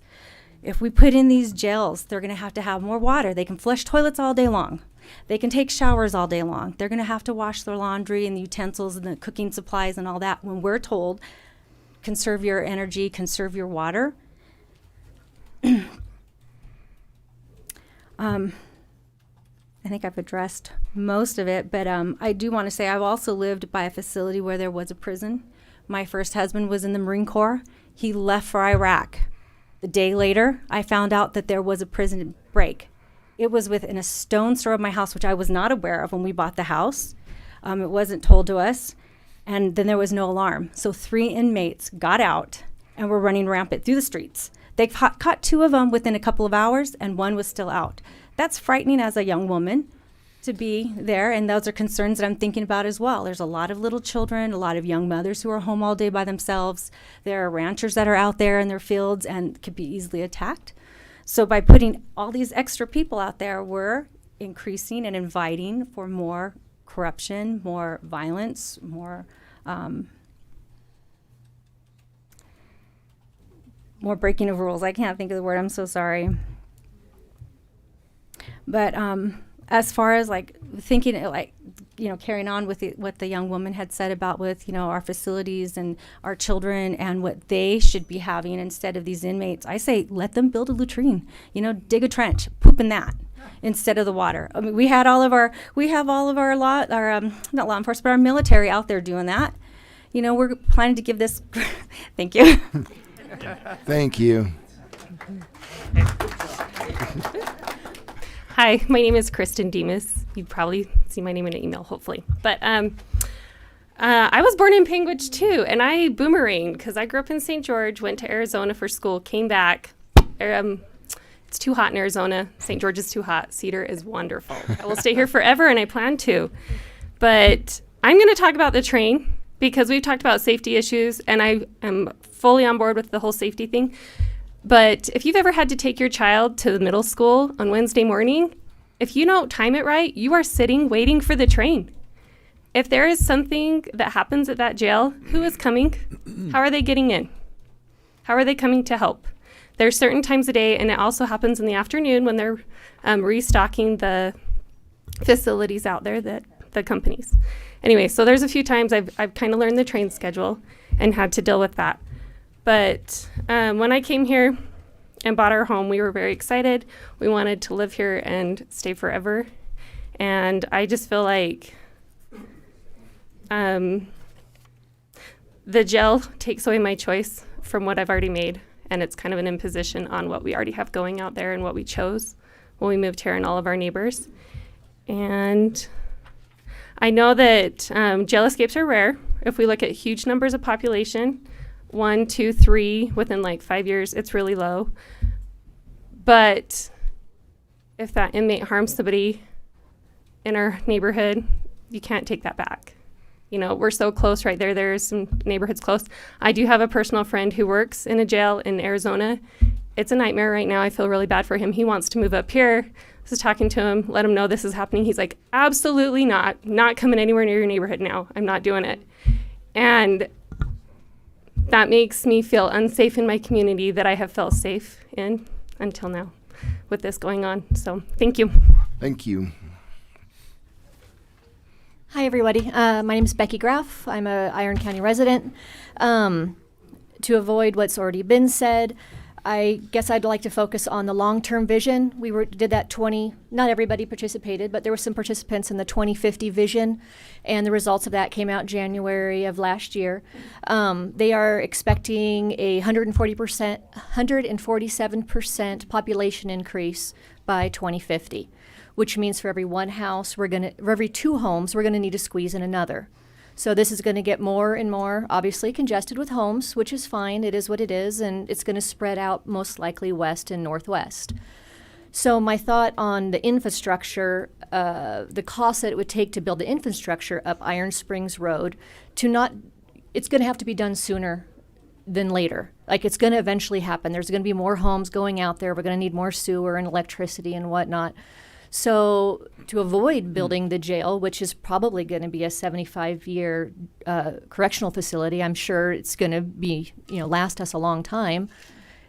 the community is going to grow that way. So if you just put it out that way now, you're actually, it's part of the vision, the long-term vision. I think it's short-sighted to put it so close to where the schools and homes are. And as it's just going to keep blooming up around them. The budget, the 2022 budget, shows a $1.1 million land acquisition is set aside. I don't think the budget's been approved yet. But that money, it just feels like that also could go towards building the infrastructure to go up Iron Springs Road, towards the land that we already own. And then also, you spoke of tax revenue, or I'm not sure exactly what kind of revenue. I presume tax revenue coming in from the Port Authority. That money also could go towards building infrastructure going up Iron Springs Road. And that's all I can think of that hasn't already been addressed. Thank you for your time. Thank you. We appreciate it. Hi, my name is Allison Woolley, and we moved here in July because when we moved here from Sandy City, Utah, and I grew up there, but we wanted to come to a better place to start a family. To have a community like this is amazing. Up there, people don't care. I'm sorry, that's how it is now. And you talk about, like, like I remember it was mentioned you want to model it after other facilities. And one of the biggest things, I think we should look to the example of the state, because they're ultimately our leader too. And I grew up not far. Our home was not that far from the point of the mountain. And I remember voting on moving it because it was so developed with homes right by it. And yes, it is getting moved away from homes now. But it was voted on. We just had an election. Why was it not on the ballot? I just want this, and we need schools. There's so many in my neighborhood. We have like toddlers. They're going to be in school in 5 years. And we need parks. There's so many other things that we need other than a jail. Please consider it. And Mont Vista, they have animals. They're going to get scared. They're going to get nervous. What if they get out because they're spooked by the noise and the lights? They could hurt someone. So, thank you. Thank you. We appreciate it. Hi, my name is Tim Weston. I'm probably one of the newest members to Equestrian Point. Me and my family escaped California. We chose to move to Cedar City.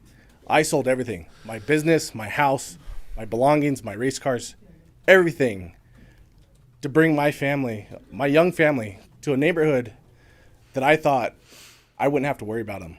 We lived in a place in Southern California that my kids were never allowed out of my sight. They weren't allowed to go around the block by themselves. In Equestrian Point, I live on 1600. My kids, we freely let go see their friends that they've met at school and go to parks. Putting a correction facility in walking distance to the parks that my kids go to freely to spend time with their friends and their peers is unacceptable. My kids have gone to private school until we moved to Cedar City because we felt that it was such a great community and had good values that we trusted the public school system to allow my children to go there. That school is walking distance from where this proposed facility is going to be.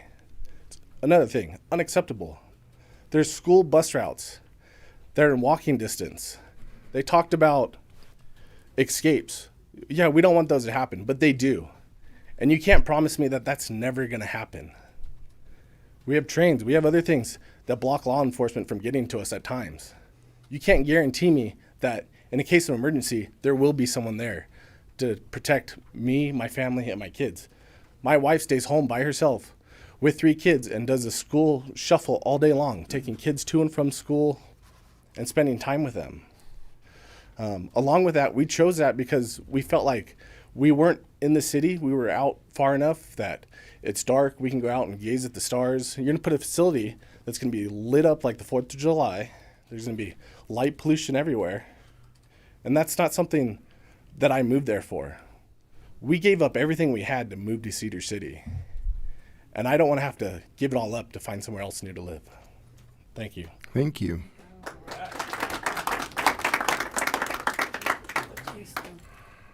Hi. Hello.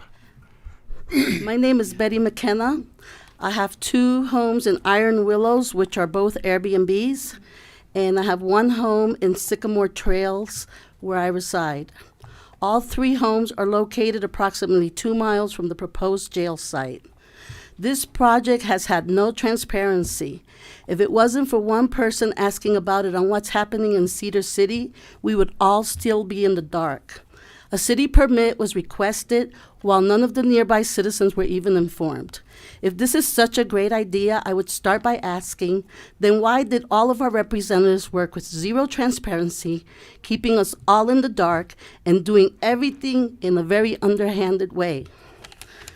I keep on hearing that local businesses are in favor of this and that the citizens aren't. Well, I am a local business person, and I will tell you, I 100% without a doubt, I'm not in favor of for this location to be proposed. Not that I feel that businesses' opinions matter more than the opinions of the people that actually live there. Okay, like right now, you said earlier, Paul, that you wouldn't like to put it next to an RV. The people that are in RVs don't live there. We live there. Okay, if businesses are in favor of it, it's because they don't have to live there. Evidently, the county owns property large enough for this kind of project in more than one place. Up by the dump, one person commented that we possibly own land north of where the prison locally is, and those citizens there seem to embrace the jail. So why not keep it there? Why would you build a jail in a community where nobody wants it? We're an established community. We're doing very well. We're doing it very successfully. So we want to keep our community the way that it is. The main response we get is because of cost. You can't do it in certain locations. But basically, when it came to putting dogs out by the dump, expense wasn't a problem. But criminals being kept away from family homes is when expense matters. That's puzzling to me. I don't understand that. Another selling point is that we will have heightened police presence. We don't need police presence. The current police department is less than half a mile from where the homeless currently live in the park, a park I now fear attending. I am even cautious not to go to Lynn's at night. It has become a very scary corner, and that is what heightened police presence means to me. A concern of mine is where will these prisoners be released? Once they complete their sentence, where will they go? There's no public transportation. Will you be taking all of the out-of-state prisoners back to their original state? Or will this jail be perpetuating crime and homelessness in our neighborhoods? Because there's nowhere to go. I request of all of our representatives to actually stand up for us, protect our community, and reconsider a suited location and not anywhere near anybody's residence, anywhere in Cedar. In Las Vegas, their jail is more than 20 miles away, and they drive it in 110-degree weather. I think our sheriffs can drive a little out of the way. When it's snowing, take a little longer. Anyway, thank you. Thank you. We appreciate your comments. Good morning. I'm Randy Wilson. I live in Equestrian Point, and first of all, I agree with all the comments that have been made today, and I'm here for the same reason, to share the same concerns. Appreciate your guys' service. I know it's not easy, and I'm sure that in some ways we may be oversimplifying. Perhaps there's a lot of things that we don't know about. We trust that we've elected you. You're going to look at all those angles. You're going to look at things that will be best for us. I trust that that's the case. You want what's best for our community. Having said that, it is very puzzling to me that this is even a topic of discussion. I can't understand why it would be even brought up as a possibility to put it there. I know it's got to go somewhere. If it's time that we've outgrown what we have. It's got to go somewhere. But for safety concerns, as well as what's been mentioned, but also property values, it's a stigma, right? It's a stigma to be close to a neighborhood. It's something that will bring property values down, no question. But every day I drive my middle school daughter to school, and we drive down Lund Highway, and we look over and we see the sheep grazing and in those fields, and as we found out about this, we talked about, well, what are we going to see now? You know, we look over there. If that's put there, it's going to be seen by there's so many people living out there now. It's going to be an eyesore. The things have been mentioned, but it's going to impact lives, many lives, and I'm not talking about just that there's going to be breakouts and terrible things done, but obviously that those possibilities are there. But I want it to be the best, continue to be the best place to live that we can. And surely in Iron County there are better places to locate a facility like this. And so we appreciate you taking comments. We hope that you will certainly consider what's been said today. There are valid concerns here, and we will definitely fight this. So we hope that you will consider everything that's been said. Thank you. Thank you. Good morning. My name is Dale Rood. It's R-O-O-D, not R-U-D-E. I live in Clarksville. If any of you know where that is, it's on right down by the senior center. So, there's no specific subdivision there. We first moved up here from Nevada, not California, to get out of the heat of Vegas. Our very first 4th of July parade we walked to it. And on the way back, I stopped at Mrs. and Mr. Clark's home. She welcomed us to Clarksville, so that's why I call it Clarksville.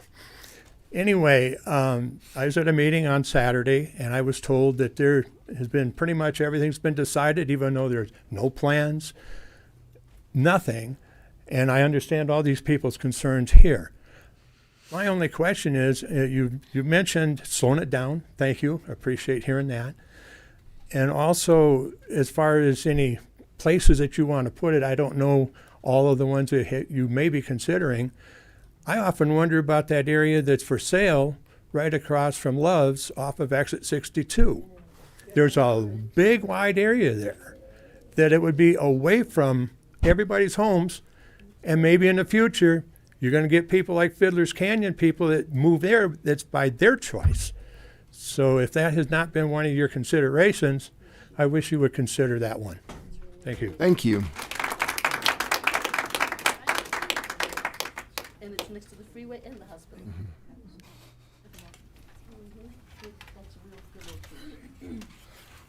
My name is Franklin Woodley, newly moved to Cedar, down from the Salt Lake Valley.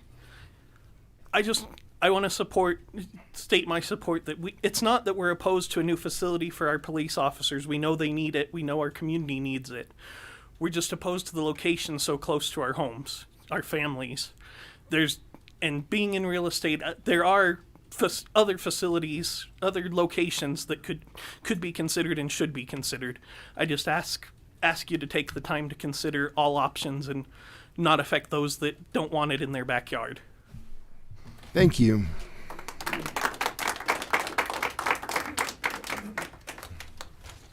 Hi, my name's Mark Walters. I live in Equestrian Point. I've lived in Equestrian Point or in the Cedar City area for around 5 years.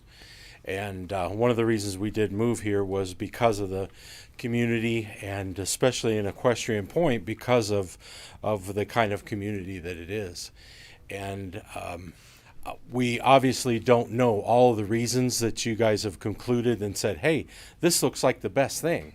From our standpoint, we're going, have you guys lost your minds?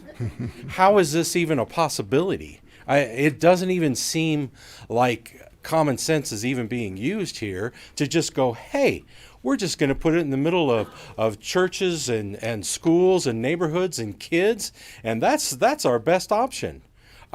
We really need to know what the thought process and what you need as far as parameters to put this, wherever it needs to be, or what you need, for a jail.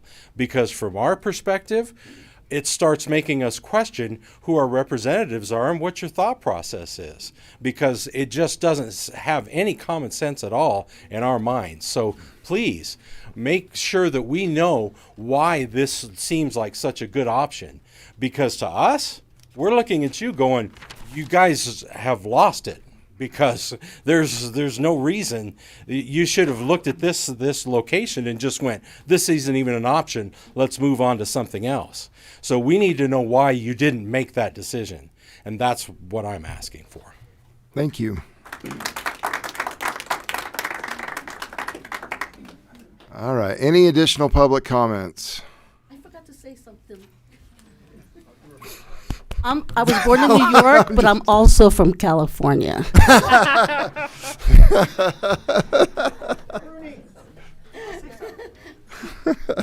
Hi, Rose Clement. I just want to remind you, you're making so much comments about California. Okay, I'm See what I an did? implant many moons ago. However, I understand the difference of board members here, who these people that voted you in would like you to honor what they want versus what California other state board members do. And I commend you for actually listening, paying attention, and not ignoring the people. Good job. Thank you. We do our very best. Was there any other comments? I have one comment. Okay. Do all of these people know where you live? Yeah, I would imagine. Just wanted to bring I would that imagine up. most of them do. Hi, neighbors. Hi, neighbors. Where in Equestrian Point do you live? If you What's that? Where in Equestrian Point? I live on. I don't know. I can get. I live on 1375 North. Nice area. It's nice. Yeah, there goes the neighborhood. No, and like we talked before. If everyone would, let's make sure that we have all of your emails, and let's coordinate that through the clerk's office, so that they don't get lost in the shuffle. And then we will. Well, go ahead. I'll finish my wrap up. You're fine, Michael. No. My name is Daryl Murray. I do live in Equestrian Point. I am not one to get up and speak very often. I've been asked to speak in church. I deny, because I don't like speaking in public. This is very dear to my heart. I've got kids, grandkids moving in the area. I have friends in California that work in the sheriff's department. I've got captains, lieutenants in California in Ventura County Sheriff that worked in the jails.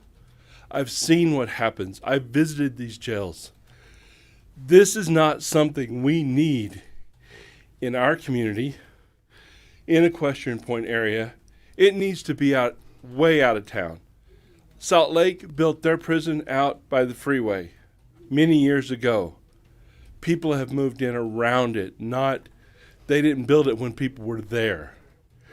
That was the main reason for that. Sorry. I know that there's more homes going in to the left side of 56, because I'm an engineer and I've helped design the power structure for that. I've designed the plumbing system for that too, to get that incorporated for home residential. So you're talking another 300 homes going there, plus the homes that we have here, that the community is going to have a lot of kids. Again, around the churches, around the schools, put the money toward the schools instead. The area out by Love's, that's a wonderful area because you're closer to the hospital if you need to worry about emergency services. You're closest to the jail now that they have, the sheriff's department out there. You're closer to all of that area versus Equestrian is so much further out. Like they said, it takes 10 minutes for us to get to a hospital from Equestrian Point. That's not a good situation. So I've voiced my concerns.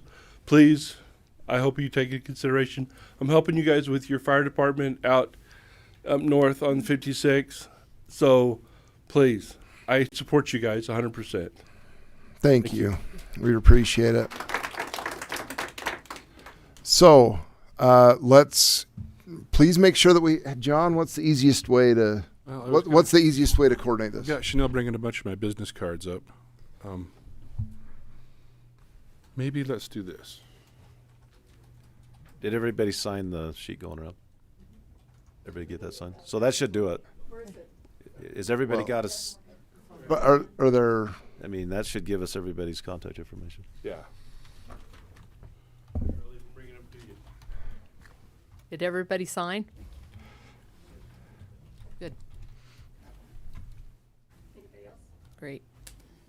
And so I'm just going to put this up on the, if I can type, I'll get it up on the board.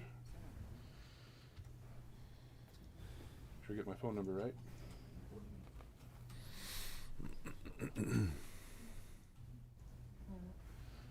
All right, so you can just send,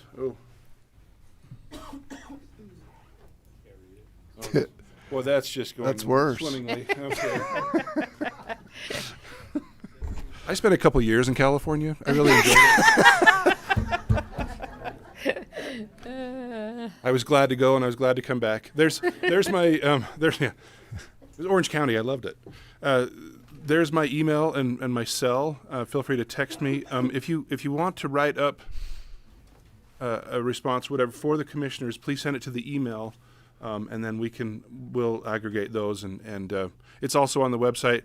And in the back, Marilee has a bunch of my business cards, which she'll set on the little stand right there. Yes. So the emails that we send to you, do those go on official records? Yeah. Goes to you? Nope. That's the same as like making a comment in public meeting. Mm-hmm. Okay. So you can gather your thoughts. I usually do better, clearly when I can think it through. No, and I just want to say we really do appreciate your comments and know that they're not falling on deaf ears. Absolutely.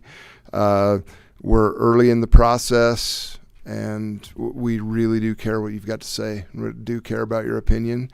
I think the best way to go forward is we will, when we get the sheriff back, we will kind of coordinate with him and get some information together. But we don't want to come out and preach to you. We'd like to come out and have a conversation and work through this. And if there are better options out there, let's talk about it. So, but I just want to say personally, I really appreciate everybody's participation today. So often as commissioners, we work really hard. People say, man, it must be easy to be a commissioner. All you got to do is work every other month, come to a meeting every other Monday. But, we honestly put in a pretty good day's work every single day. And the culmination of that a lot of time is this meeting, and we don't have a lot of participation here. And so I really appreciate the public input. I would rather have this type of meeting all the time. And all of us, I think, feel that way. Really appreciate all of the public input. We really do. If there are no other comments, we will move on to agenda item number, let's see. Let me make sure we got it all straightened out. You gonna go to Dan's or? Well, let's see. You want to move the Parowan thing up? Parowan thing. Yeah, that's what I'm thinking. How many people are here for the Parowan discussion? Okay, so we're going to move, let's see, what number is that? Number 3? 3. Yes, so we're going to move item number 3 now to item number 2. Item number 2 is public hearing regarding the potential transfer of ownership of the fairgrounds from Parowan City to Iron County. Chair declares the public hearing in this matter open. Again, you want to talk first, or should we just do what do you want to do either way? Let's I think we should give information. Yeah, I think we need to first. give it. I Who's think sometimes going to? I think Marilyn, do you want me to start? Yeah, you start. All right, turn the time before we open the public hearing. We'll turn the time over to John. We'll kind of give an update where we are, and then it's open for public hearing. And just so you know, where it is an agendized public hearing, we can answer questions. We can talk back and forth. Unlike we couldn't a minute ago, now we can on this issue. So I wasn't aware I was going to do this, so I hope I do okay. This is an ongoing discussion of potential ownership of some of the Iron County Fair property to from Parowan to Iron County, and I'm actually going to pull up this. So this is looking north or southeast at the fairgrounds. Just a minute, I've got to run the video too.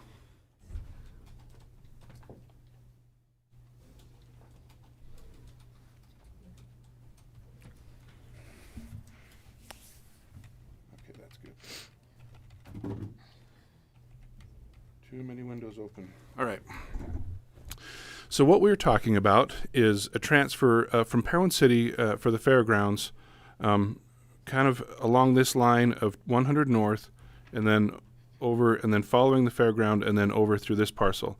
So Parowan owns this, and Parowan owns this, and so the transfer would be this area here where the track and the bleachers, thank you, are, and then this back parking lot where the building is. Let me just bring that around. Did you have that official? I have the official one. I don't. Could you see if you can send me the one from Ron? I meant to tell you that at the break. We didn't have a break. I did send it. I did send it this I morning. didn't get the attachment. On your, oh, it didn't? Yeah. And You got that, Paul? if you, yeah, would you? And then that way I can pull it up so Marilyn can speak to that. So anyway, You have to click on the top thing to do that. I got an email from you, but the attachment wasn't included. Okay, so Iron County owns this A-1-2. This is so up on this is actually east. I'll turn this the right way. You've got it. Thank you, sir. That's better. Did you send it? Yeah. Yeah.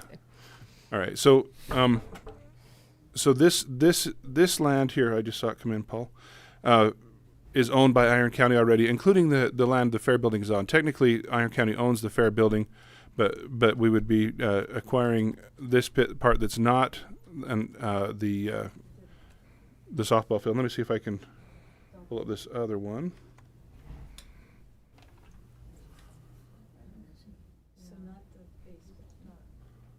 Yeah, that's the one that. Yeah. So this is a survey by Steve Woolsey of a potential change. And this line right here, I don't know if you can see that cursor moving. That is kind of where the new delineation would be. And so the part on the south would be the part that's conveyed to Iron County. Parowan City would retain the part on the north. And of course, Iron County already owns this bit here where the fair building is. A few of the issues that we have talked through. This was just kind of a list of things that Dan Jessen prepared for the last time we got together. We're going to have the public hearing today here. Iron County will vote on the agreement that's still being drafted. We've had some versions of that draft kicking around this weekend. But on December 13th, Steve Woolsey has done the survey works, survey maps, and again, everyone that came to the meeting last Tuesday was pretty much okay with, unless I'm speaking out of turn and someone correct me, with the delineation that Steve had made. He has provided those legal descriptions over the weekend. That's now part of the agreement.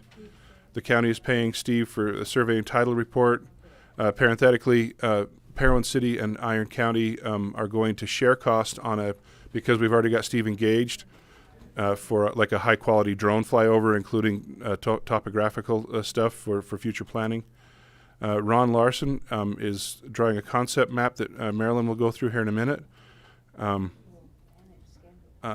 there are chairs that Iron County is keeping, and some chairs and tables that Parowan City will move in the near future.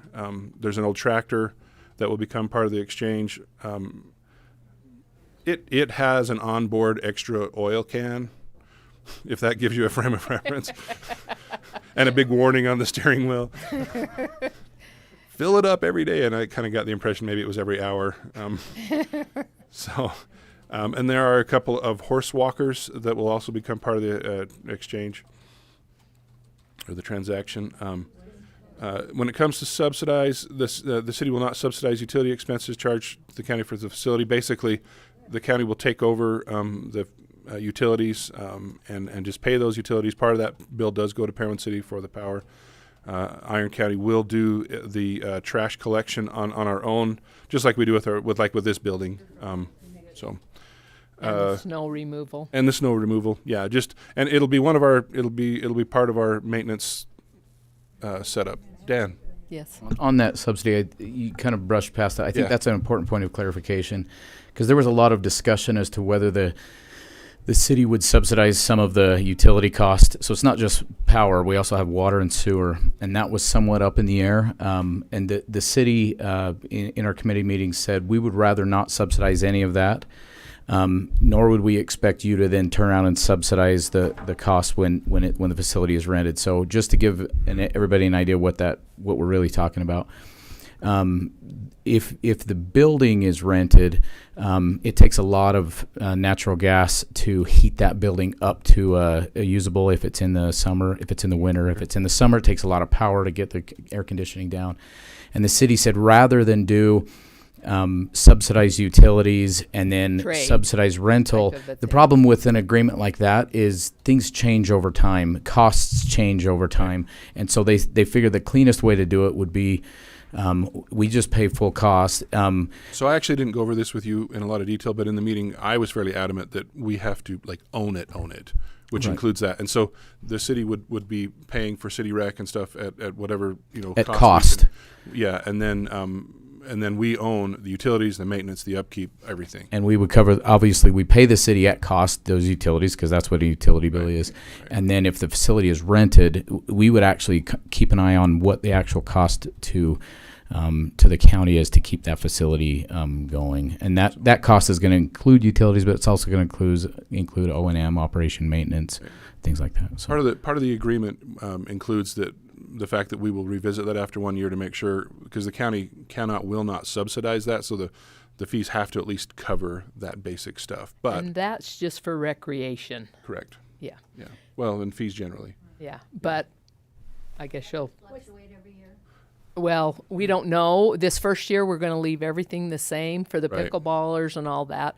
And Maria thought that it would probably be adequate. We don't know because we don't know what our costs are yet. And we will go over that. But she thought that it was fair what you guys was paying already, and so that's something that And hopefully it just covers it. So Yeah. we're not messing with the price structure. Yeah. We want it to But be that'll fair be for the basketball and city all of that beneficial type of thing. for the city and for the users. And we want to encourage more use. He's not aware of how expensive it is just to have that building sitting there. Yeah. Yeah. Oh yeah. You know, how much it Even to keep the pipes from freezing and right. Yes. Mhm. Yes. Yeah, and that's one of the concerns. There's actually a notion of economy of scale that hopefully we can get a little more activity in there and actually make that pencil a little easier, because that way pickleball isn't subsidizing everything. You know what I mean? So That's not what you're going to go off of. correct, total expense. No. Yeah. Where you can break No. it down, what's being used. Okay. Yeah, yeah. Yeah. And we want to make it as beneficial for everyone as possible. And then the grandfathered ones. Yeah, so grandfathered events include Suffer Santa, Christmas in the Country. Is it county or country? Country. Okay. I'm like, we're in the county, but the Parowan birthday, the marathon, and the swap meet as per our discussion. I don't have my handwritten notes. Have you spoken with our Jet? event planner? You know, what the things that we've done for years and years and years at Joyce? Yes, those Yes. are the ones that So- they told us that they needed to have scheduled on the schedule. I haven't been as involved as long as other people, but yeah, I know that many people have spoken with Jet, and yeah. I don't want to speak out of turn. The county will schedule. Yeah, the county will schedule, and the reason why, not necessarily the rec programs and that type of thing. You'll have them for this much time or whatever, but more on those events, they will schedule those so that we can schedule around those. And I talked to Ron about, if there's something that interferes, maybe somebody's going to have a wedding or something like that, and we can work around the pickleball people. But I just think that you need to establish some rules on, especially when you're recording who's going to be using it. yeah, Right. Yeah. 'Cause I don't wanna- Maria's going to probably do that to begin with. So the agreement contemplates that Iron County will take over the scheduling of the building on January 1. And I don't think the deeds and everything will be recorded by then. But remember, the county already owns the building, and so we don't want to. And we're not trying to strong arm anybody. It's just that's probably a good break to go ahead and change that scheduling. Yeah. Makes sense. Yeah. So I mean, we just trying to keep it simple, stupid. You're dealing with me. Yes, pickleball will stay the same. Private and public events, again. I think I know that Maria has the current fee structure, and we're going to try and copy that as much as we can. I got the impression from Maria that we may simplify it slightly, which means some of those different fees may be lumped together. But basically, we want to make it fair, and we don't want to throw everything. We don't want to upend the apple cart on day one. Well, Maria is the perfect solution. Yeah. Yeah. She schedules all of our other county. And organizationally, all that benefits the county a lot down the road. So we're excited about that from that perspective. Let's see. Yeah, county will come up with the rates. So for the first year, and then you're going to revamp? Well, we want to try and keep the rates the same for the first year. Yeah, and I say that with a little hesitation because I've sat in exactly one meeting, and I saw that Maria had the fee structure. In fact, I can't speak to that. You just raised ours this year. Yeah, and like I Just this said, last she year. was going to keep those the same, and then we'll revisit those. But she thought that they were fair. When we looked at those, she thought that they were I fair definitely at got this that time. impression. So, I can't speak for her. I know that she probably will simplify a little bit, and the goal is to keep that structure the same at least for a year, and maybe that's fine as long as Parowan City is doing okay on the city rec part of it, and that Iron County is not having to subsidize the O&M of the building. Yeah, that's kind of the goal there. So yeah, we'll manage the schedule starting January 1. There's been some discussion with our county attorney about we might do that when we actually take over, but again, that agreement is still being drafted. And there was some discussion about, I don't know if you want to speak to this, Marilyn, Commissioner Wood, Sister Wood. What? Sister. Just throw all the Still titles. say home Which teaching one? too. Just I cover it. John? Get it right. Just cover all of them. Yeah, it's fine. It's good. The cash contribution. You want to speak to that?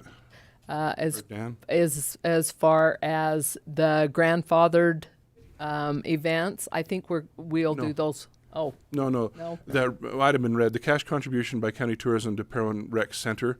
oh. So the restaurant and motel taxes, the Parowan City will come to and apply for some of those, and maybe Molly can talk to that when she gives her public comment, but they will come and apply for some of those funds, and we asked them if they was able to get some of those funds that maybe they would put a pickleball court in their facility too. Yeah. So that's part of it. There are some exciting things down the road, hopefully. Yeah. I mean, and it's all a little bit pie in the sky, to be honest. Yeah. I mean, yeah. it's contingent on getting the tourism dollars. There's a tourism board. Yep. Yep. You know, I mean, but and I have to say, I appreciate Marilyn Wood, Sister Wood, Commissioner Wood. What is my deal today? I don't know. She has really picked up the ball and ran with it. It's been really. It's I been actually really grew up fun. in her ward years Yeah, ago. years ago. Maybe that's it. Sure. Okay. I missed something. Yes. I was going fast. Do we need to open the public hearing? But let me just get through Let's this list. get and finished. let's- yeah, I'm trying to go fast so we can And do I'd that. like to show them what we kind of have planned Yeah. with Ron's Right. rendition. Okay, so Yeah.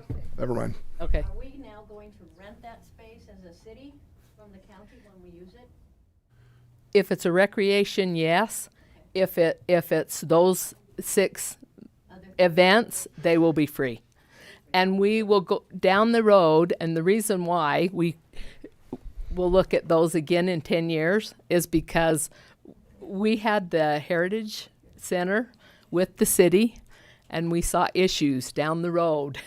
And also, the building, my husband and I was involved in the arena, the Cross Hollow Event Center, and the Diamond Z Arena, and we had funds put on the arena and put their name on it with an open end, never to be able to take that off.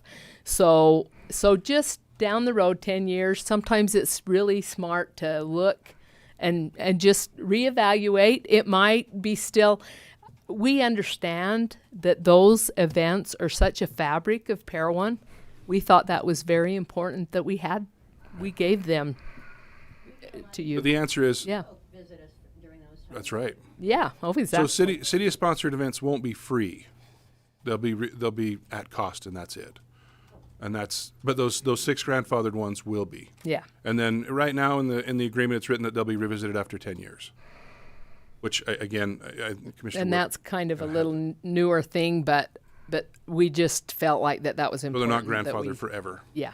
Yeah. Okay, to Commissioner Blake's point, and to move this along, one of the discussion points was to consider interactive walking trails. One of the cool things I thought was that if you look at this, it has the potential to be, this complex, even though one side's Parowan and one side's Iron County, and the idea of integrating walking trails, I thought was quite cool. A recreational facility. Yeah, right. A recreation complex. Complex, yes. I'm having a complex. All right. Anyway, let's see. And there was a discussion about the Westgate, which Commissioner Wood will talk about. The horse walkers will be part of the transaction. The county may take care of the snow plowing and the asphalt maintenance and things. There is a clinic there. There is an easement. There will be an easement to the clinic. The county will not take over the maintenance of that asphalt or the that's snow a removal. private and business. visiting with Kelly, that's kind of the way it's been. There are manhole covers there, and so that will remain part of the City. sewer Yeah. system. Sewer system. Yeah, and so one of the things that we've talked about with Steve Woolsey and with Parowan City is to have like a mutual access agreement, because there's lots of different infrastructure in place. So Parowan City has, the sewer lines there. There's going to be a water line that runs on the map. It will run from here to about there, ish. There's a water line that goes across on the north side of the racetrack.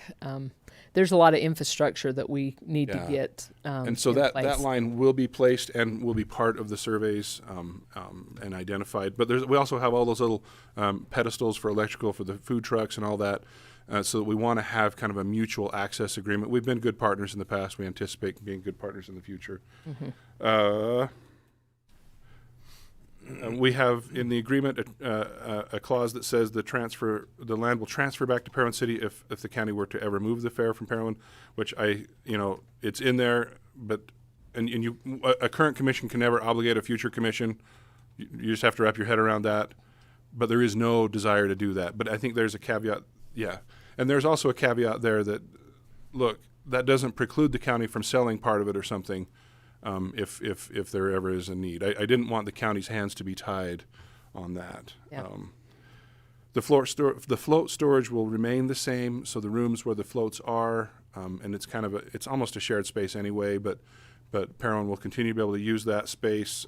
There's some fair manufacturing or float construction going on right now, and that will remain the same. I can't speak to this one. Event permitting process will remain status quo. I think we were talking as far as alcohol permits from the DABC, as well as if there are events. Well, events that require security. If Parowan City's having an event, then the Parowan Police Department, they'll the work organizer on that. has to- The organizer has to Or you have to hire provide the security security, or- especially if there's like a concert or something down the road. It's up to the event County coordinator. does that during the fair. Well, so it's a local consent permit, and so it is within Parowan City. Parowan Therefore, City. Parowan City has to approve it. Parenthetically, the Parowan City has to approve our beer permit for the county every year, which has to. It's part of the DABC Division of Alcoholic. The Division of Alcoholic Beverage. Well, the Beverage Control is that Alcohol Beverage Control. Anyway, DABC that's part of their process. So like if we have an event at Iron Springs or at Three Peaks, we Iron County have to be the local consenter. In this case, it's Parowan City. So the process remains the same. So those are done at city council meeting. Correct. Yes. At least that part of it. Meet all the contingencies when you're selling alcohol. Right. Yes. Yeah. I mean, we'll still have the same controls in place, and it'll be the same process. It's the same agency and the same municipality, frankly. Yeah, it is. So that won't change. Yeah. That was the point. Is that the point? That's the point. It's just for legalese, it needs to be in the agreement, but it's Right. nothing's going to change there. So, and the county will move the horseshoe pits. There was a discussion there, which I think. And I'll show that where we about that, which, looked and at then that. there's discussion about changing the carnival, but that really hasn't materialized as far as I know. No, as long as Joyce is over that, I don't know that it will. We're concerned about the homes that are so close and the noise, and we may think about down the road putting a block fence along there, a barrier of some kind, so that'll help. But the carnival people love to have it where it's been every year, and they really like it there. And so I don't know whether we'll change that. Maybe down the road, maybe we can squish them around a little or something. But we'll look at that as we go. But that block wall going forward would be a good thing too. So, so down at, can you see where the horseshoe pits are? Moved from there to the right there, down in that corner right there, because Joyce needs much more concession area. So that pink area, all of the pink areas are future expansion, future projects, and so like those would be new horse stalls up there, and of course the pink an amphitheater is there. That big grassy area, we talked about pulling out the stalls that are there and kind of make that a bigger grassy area. Maybe put more concessions over there too, but in the pink area for sure, and the we have the tent right there, but we would really like to put an amphitheater, but we'll have to. This is all down the road. In fact, when we started doing it, John said, "Are you going to do that this year?" And I'm watching the dollars tick up, going, "Oh man!" This is like the 20-year period that we're just excited because we feel like we can improve it, we can add to it, up to the top if you pull it back down. Future indoor arena. This makes me really excited because we would love to have animals at the fair. We've never been able to do that. It's always over in Cedar the next weekend. We could have the Iron Kids have the 4-H have a stock show during the fair. Plus, they could bring chickens, rabbits, everything else. Most fairs have those things that really makes us excited that we could maybe have animals. I think that's one thing that's kind of missing at our fair, that we don't have animals.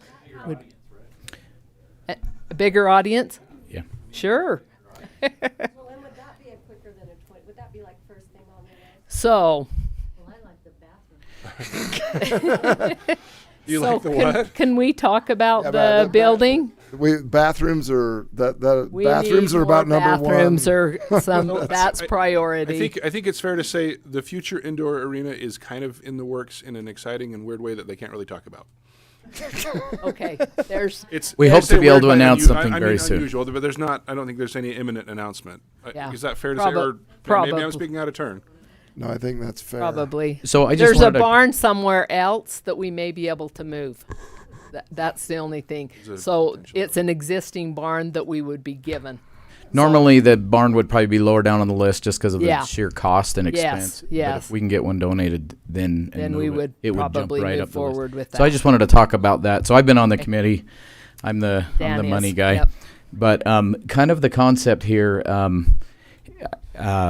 The county loses money on the fair right now, what we do, and it's a great thing. We subsidize a little bit of money. Joyce every year tries to at least break even, and some years she just gets just above that line. Most years she's just below that line, but even then it's a stated goal that it is worth doing, you know, especially of all of the tourism that it brings to the county and all that stuff.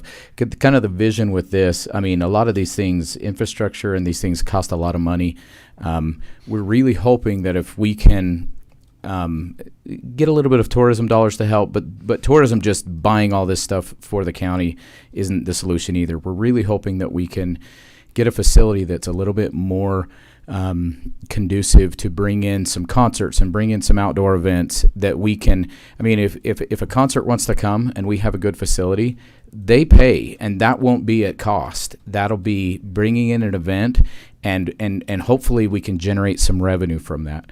All that revenue will stay in the fair fund, which we can then build some of these things with. The county will continue to subsidize, but we I don't think we have should slide past the fact that if something like that were to come in the arena or a rodeo or something, all that is they're gonna eat at the cafe. They're gonna eat, you know, they're Absolutely. right, and, Yep. and all that's Yep. good for Parowan's, you know, sales tax numbers. But my point is the general fund, as you guys just sat through that last not public hearing, there are Comments. very many demands with very little resources. So it's not like the county has a blank check to just build all this stuff. No, We're really absolutely hoping that we can generate enough new activity that we can bring in those additional dollars and use that to kind of make improvements year by year by year. That's our vision, not that we're writing a big check. There are some high demands that the county statutorily has to do, and we have to figure out all those things. They all come out of the same pot sooner or later. So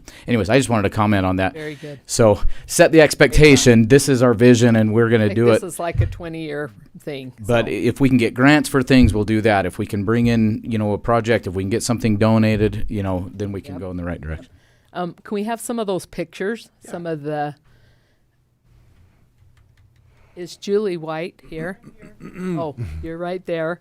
Can we? Okay, so we're going to. There's going to at the south end. They're putting in a parking lot for that trailhead, and we thought this would be really nice as an entrance to that south. See, that's okay. Go back to that other one. See, this is the one that's south of Cedar City. This is kind of the same type thing. The pole fence and that next one. Oh, sorry. Can you get back to it? So that we're hoping we think that would be really fun to put at the entrances of all the different entrances. And then that's the pole fence. It would go along nicely with that. Like I said, an amphitheater. I just saw that on Pinterest and thought that was really pretty. Something like that to do concerts and all of You're our. not allowed on Pinterest, Maryland, for this kind of stuff. I'm sorry. I love Pinterest. So for there, I think there was another one that I sent you. So Julie White's. No doubt. I dealt with that for 30 years, Pinterest pictures. Do they all come to you, Paul, and say, I saw this on Yes. Pinterest? I'm sure Steve. So just those four. deals with that. Oh, did the one from Julie I sent you? I just said pickleball pictures is always. I know. I wanted to show those. I thought it was really fun. Yes. Want me to get on Pinterest? No. So, I just. IT, if you're in the building, shut off Pinterest to John's computer. It's a good idea anyway. Was there another one that is? So is that all that I sent you that you've seen? I didn't get the ones. I know you. I've They got were the 3 there. on the one email and the 1 on the other.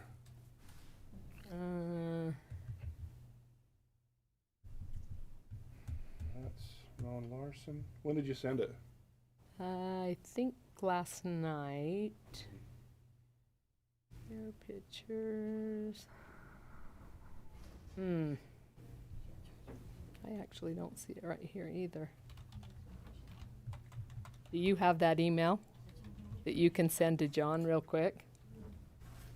Oh, here it is, right here.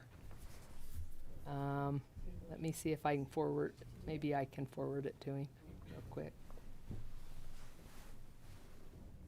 Okay, I just sent it. I hope the attachments come with it.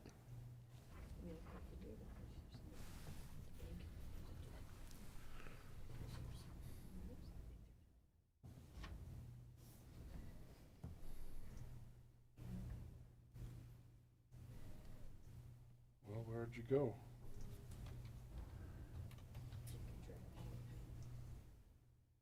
You know it's 11:30, right? Oh, whoops. Well, Well, yeah, maybe just talk to the pickleball, then we can have our public hearing, because okay. Needs to happen, 'cause I can't Yeah. find mine either. Yeah, okay. What's it 11? That's all I wanted to show, just kind of our concept, what we were thinking about doing in the future, and we're really excited. We think that it can really be a beautiful facility, and we're willing to work at it. Thank you so much for your time. Yeah. Appreciate it. Oftentimes we get, the information doesn't reach us, so that's why we're here today. Yeah, yeah. A lot of the thing with this is right off the bat, a lot of this stuff is down the road as we could afford it. But the main thing is just grading the whole property, killing the weeds, putting the road base so it all looks like the carnival parking And lot, the whole property. We didn't talk about that, and That would be the something we can do parking as a lot that we county. can do with our road department, go right in and make that parking lot beautiful, and and we really need it. And some assistance from our city in doing that too. Right. Well, that was one of the questions I was going to bring about is the major impetus for this being that the county has more assets, more budget to afford to be able to do this, and is the facility getting out of hand under current program? no, I don't think that's accurate. No. I think it's more appropriate that the county fair is owned, property is owned by the county, that the management, does that, that the county can kind of put that under its umbrella and hopefully This bring in was more really activities. odd that Parowan would. Yeah. I mean, really different. Unusual that- Most counties own that property. Yeah. So is there a list of maintenance items that are kind of part of this? Well, again, the weirdness of it is that the county already owns the building, and so much of the maintenance is the bleachers and things, and so No infrastructure, no piping, no. well, I mean, all that Will go with becomes it. the ownership of the county, Yeah. and so therefore the responsibility of the county. Yeah. So The county had a really good deal for a lot of years, Yeah. and we probably should step up now. Mr. Blake, I think the horse is dead. Let's let them. Do we have, okay, so the chair is going to declare the public hearing open retroactively. Ex post facto. If there are comments for public hearing, please come to the microphone, state your name for the record, and we'll declare the hearing open. Just left. Oh. Ron Clayton just left. He's one of our pickleballers too. I guess he Yeah. didn't need to stay. My name's Julie White. I'm a 30-year resident. I know you've all heard me before, or Marilyn has, at the city council, and I really don't have anything because it's just repeating. And what I've seen here, I'm really excited about. Are you guys? Do you like the ideas and all that? These are my pickleballer buddies, and I'm so proud of you guys to come here and represent that we are interested in keeping this program no matter what. We want to keep playing And I appreciate. You should, and it makes me excited that you do, that you want to do an exercise, and I'm sure it's a great, It is. It's a great exercise. It's a great activity. And it is. Yeah, great group. Yeah. I'll have to come Come play. sometime. I'd love to. I've never played it before. Just so you guys know, it's interesting from the really from day one when we started to have these conversations. The very first thing that was brought up is we have to protect pickleball, and we have not deviated from that. We recognize. Do Paul, you agree with that?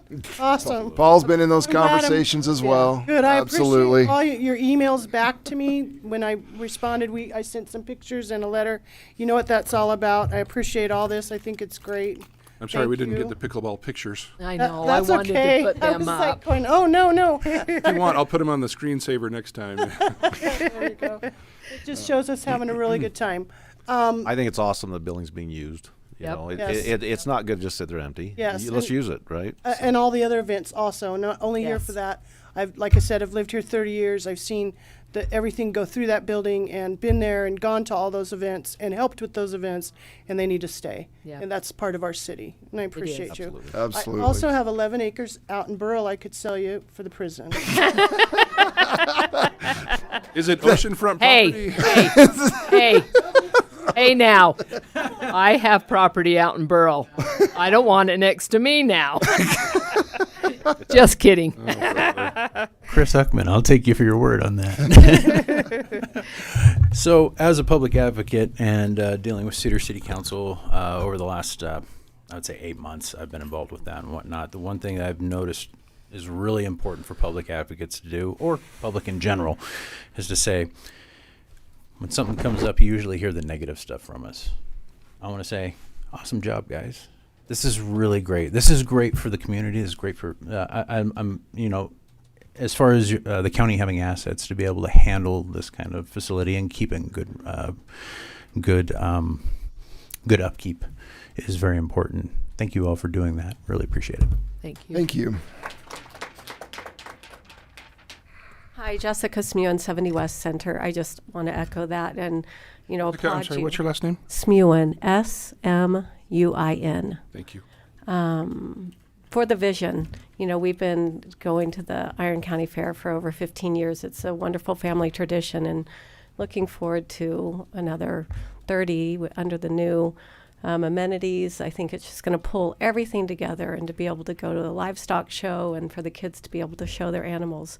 So thank you. This is really exciting. Thank you. Thank you.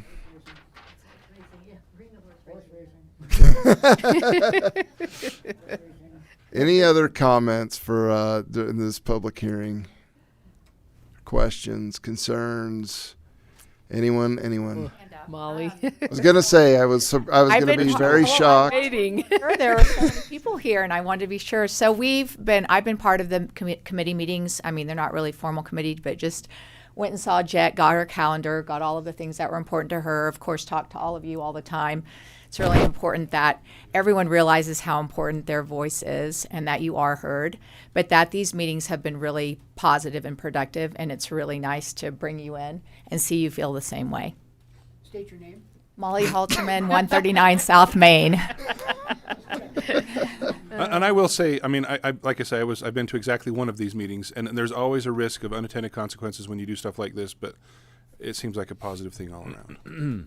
And the reference to the sports complexes, we're moving in the direction of making that a really nice facility out by the soccer fields and the ball fields.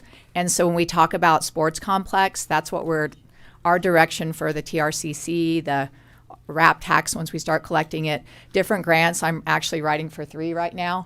We want to get that sports complex where it's really robust. And so future site of additional courts are definitely part of that plan. That's exciting for the whole complex. It really is. Yep. Definitely want your input. Keep coming. Okay. Thank you. Any other comments, questions for this public hearing? Yes, sir. That meeting has been Tuesday nights at 5 p.m. and I think it's going to continue. We're planning on tomorrow. Is that correct? Yes. Okay. For those that are invited to. Okay.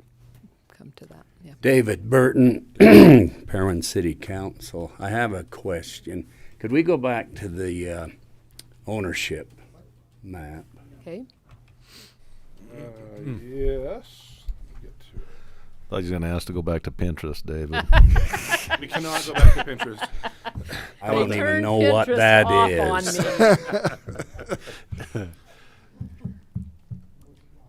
Is that it? Is that what you were after? Yeah. You want? Okay. Where's your line? So there's the Walk up there if you need to. There's the new line. Oh, that's going to go straight now instead of curving around. Is that the thought? Right. Yeah. Yeah. And come down to the south. Yeah, south. Okay.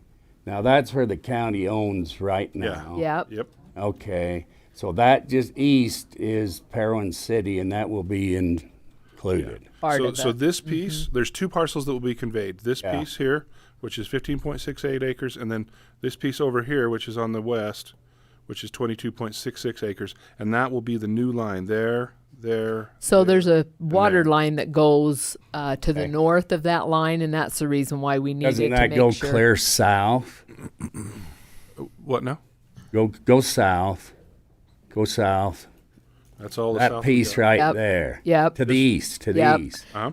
We need Okay. that's parking. Yeah, Right. we've I used just that the for way parking. you drew that, I thought you were cutting that out for Oh, some no, reason. So that's one piece, and then this other is another piece. There's two And pieces actually, that will that's be in the conveyed. county, right, John? That Wow. part's Yeah, that's- actually yeah. in the county. So So, th- we'll this have is your- some in Parowan and some in the county. That's your annexation line right there. Yeah, the annexation line right there. Okay. All right. I just want to clarify that. And then could you go to the points that you presented, you know, those? That was kind Can of we an get a agenda. copy of those? Absolutely. Yeah. It wasn't. I mean, it was. It was kind of Dan an kinda typed agenda that up, we but- did at our last meeting. Okay, Matt Five says he- just spit out over here. I'll grab them. Okay. Did you have a question on them, though? Yeah, Okay. Down a bit. little Can you bit grab that there. mouse? Could you shine a light on the Parowan City Council process, consideration, timeline? Timeline. Come on. at doing it after the first of the year, when the new council gets put in. January, in January sometime. We want their input on it. Yeah. And of course, the mayor and everything like that. So. Yeah. Okay. This is Matt Gale. He's city councilman also. So He's been involved in the committee. I know. Yep, he's been on the committee. John, I took over your mouse. No, I moved that down. Okay. Which one was you? Number or letter E. It says transfer land back to Parowan City if the county moves fair from Parowan. You said that I know you can't bind future commissions, just like we can't bind future councils, Yeah. but you can provide a contractual agreement in the deed That says that. that says, That it- and and then John says something about if they ever sell it for a need. I just didn't want the county's hands to be tied that they couldn't sell it. But I think that needs to be in. I thought that we had it arranged where if we never used it for the fair anymore, it reverted back to Parowan. I don't think that Yeah. that should be in there. Okay. Yeah. So We can take at that all. out. Okay, thank you, Paul. Yeah. Or Commissioner Cousins. Right. And I just I don't. When we put all of this money that we've put into there, I can't imagine Well, us ever I don't know going why any- you would. It would be I mean, crazy. it doesn't make sense. Does and not It's already make been put in. sense. And where would you put it? But And we have no. we way to put have it. that, Right. Yes. from our We Absolutely. constituents. Access to this location. Yep. Because to move it, we lose an asset and have to go buy land. Mhm. It would be Crazy. incredibly expensive. Thank you. I know that. I understand that. But there's a lot of people that don't seem to. So anyway, So are you all right with that? I think so. I am good to put any language in there that's legal that prevents that from ever happening.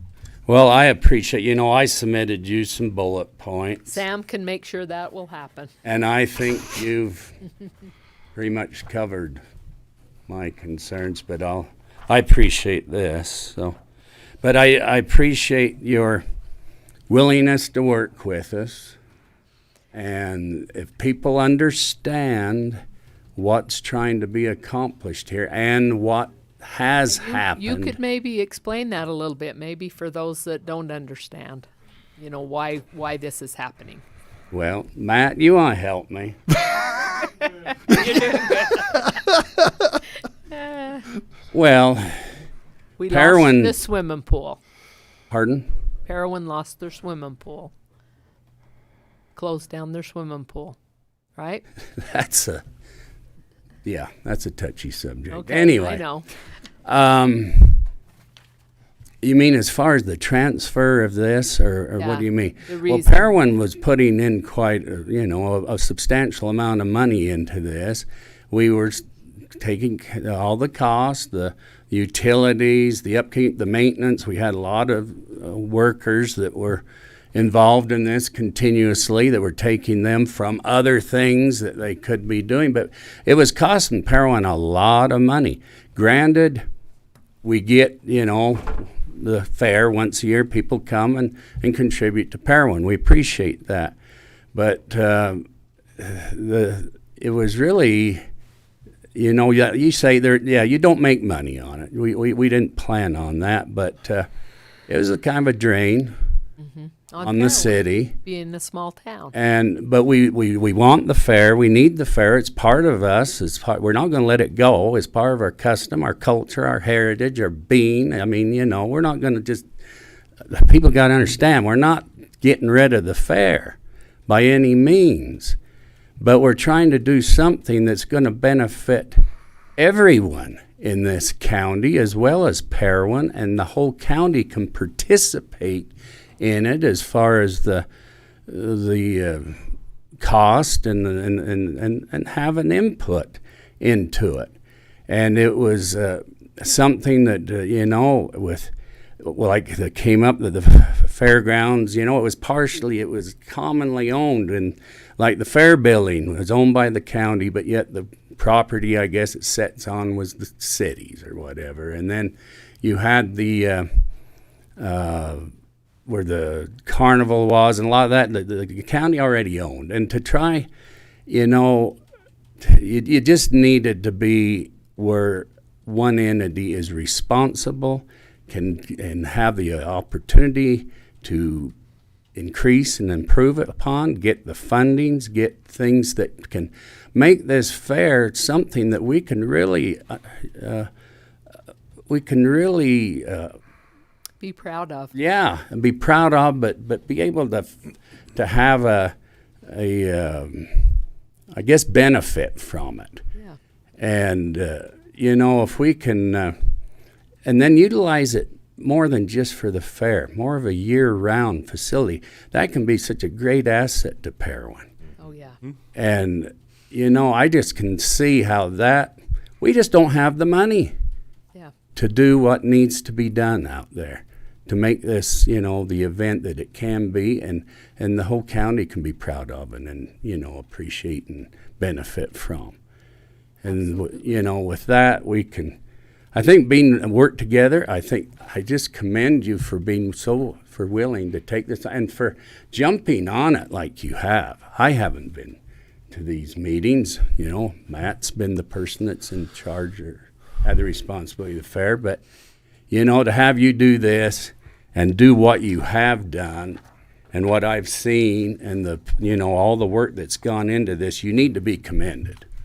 And I hope people can understand we're just trying to do what is best for everyone, for the good of the whole here. And we're not trying to do anything under the table, anything that's not transparent. I'm beginning to hate that word. I know. But we're doing it all in the best interest of everybody. We have to do it by the law too. Yeah. And that's hard sometimes, especially Yeah. for people that Yeah. aren't used to government. So I appreciate it. I think, as long as we can, make sure in those deeds of transfer that we are agreed on about. Yep. Well, we'll pull what's that out in of the there. contract. I was just trying to protect the county's interests, so Yeah. I don't that. Well, I think that was one of their sticking points. That was at the one of very their beginning, sticking was It if was. ever Did it sold, go it back reverted. to If it was Parowan? ever moved, or if the fair was ever Anything. moved, the property Even reverted back if to it's Parowan. moved somewhere else in Parowan, I don't see that happening because of what we've discussed, the investment and I have to everything say, from else. the county's point, that's why I've always kind of felt like I know, we but should I'm buy just it saying, so if that- those yeah. properties are not used for that purpose. Okay. I think this ensures this whole thing's a win-win, and I think Well, sure it is. I think this ensures that you keep it more than before. I Right? can't agree more. Yeah. Because we're going to It invest just heavily, doesn't and we, make sense. and we, even if this deal didn't go through, we as a county would continue to improve it and make Sure. it good, right? But this just cleans it up to where this we have ownership and we can do more. gives with you it. a vested interest, and it gives us all, something that is a workable situation. So thank you. Thanks, Thank David. you very much. Commissioner. Thank you for everyone's comments. Do we have any? So is this on for action today or? No. Nope. Okay, That that's what I that was making sure. Back to our little agenda thing. That the idea being that it'll be on the December 13th meeting for action. Great. Today was just to kind of receive public comment. Excellent. And if I understood right, Mayor to be, Mayor-elect. Sister Halterman. Here we It's go getting back to- worse. I did that one on purpose. But I think it's going to be on the January 13th agenda. Is that? We got one at 9. 9th. That was, yeah. It just kind of depends on how good or. Yeah, but the regularly scheduled meeting that first meeting in January? We'll have an open meeting and then also go probably, if we can do it at the same time, going into action meeting. Okay. So that was kind of what was penciled in. That's the rough date I've got on the on the agreement. It just depends on what the mayors want to do. I don't want to jump the gun with what they're the. Okay. Okay. So, but anyway, that was kind of what we had talked about and what was penciled in on that agenda agreement, that it would be that first meeting, which I guess is the 9th. Okay. Outstanding. When they talk Really about it. good. All right, Chair declares the public meeting closed. I don't think we need any more comment Or discussion. or discussion from our part. We've said lots. Now we're going to move on to agenda item number 1. Right on time for the 10 o'clock public hearing? So is there not an action on this one either? No. It's just a public hearing. Yeah. Yeah. It's part of the process. Yeah.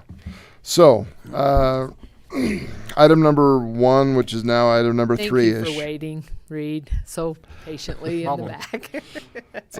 Public hearing to allow public input regarding A, the issuance and sale of not more than $500,000 aggregate principal amount of lease revenue bonds, Series 2021, the bonds, and B, any potential economic impact that the project Hey, described. Before you go any further, Oh boy. you got to change you got to convene as the MBA. Oh. Oh, Oh, see, yeah. my notes, my scribbled notes kind of clouded that. Mine did too. Okay. Okay, before we go into that, we need to step out of our role as the Iron County Commission and convene as the the Municipal Building Authority of Iron County. There we go. As the Municipal Building Authority of Iron County, we will have a public hearing to allow public input regarding A, the issuance and sale of not more than $500,000 aggregate principal amount of lease revenue bonds, Series 2021, or the bonds, and B, any potential economic impact that the project described herein to be financed with the proceeds of the bonds issued under the Act may have on the private sector and related matters. To explain that mouthful, turn the time over to Reed Erickson. Thank you. This is a result of our good bond council scheduling and advertising for a public hearing. We passed the parameters resolution at the last meeting, you recall, but after that, then we have to hold a public hearing to take input on that in case there are any concerns or problems that could be identified which would have an effect on anyone out and around that area or financially by issuing these bonds. So recognizing that our interest was still thinking that it would be $250,000. The parameters resolution was for $500,000 just to make sure we covered everything and we had plenty of room to wiggle there. But it isn't with the real intent of issuing $500,000 in bonds, but $250,000 to cover our CIB loan. That's really what this is for. For this is, of course, for the Newcastle Fire Station. So it's just to have a public input, open the public hearing. If there's no input, then close it, and there's no action required on this item. All right. Chair declares the public hearing open on agenda item number 1. Everybody Seeing no public comment or question, Chair declares the public hearing closed. Thank you very much, Reed, and we will move on to agenda item number 2. Before you do. Oh yeah, sorry, I just caught that. We will reconvene as the Iron County Commission to handle the other agenda items. Agenda item number 2 is a public hearing regarding the 2022 proposed final budget. And we'll turn the time over to our auditor, Dan Jessen, for that presentation prior to public comments. Oh, are you? He's trying to hook something up. Hope it'll be as soon as we can. Okay, thank you. Hey, John, if I hook up to this HDMI, can you pipe me through? You should be. Rather than the computer. Here. I'm feeling really sad. I thought everybody was here for my budget presentation. Dan, what I've learned is if you talk about dogs and cats, that you have that many people here.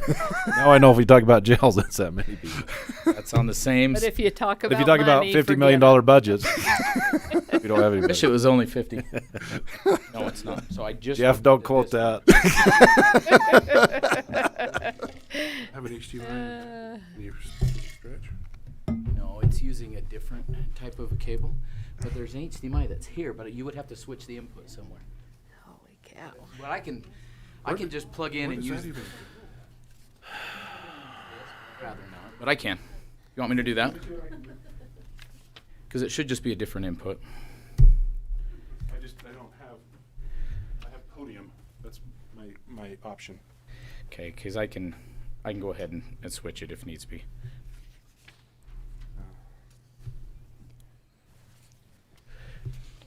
No, sorry. Okay, I'll switch and use the other one. I didn't even know that cable existed. Don't tell the building guys. They don't like it when I Blocking fire routes. block fire access or something like that. Still get out. That's what matters.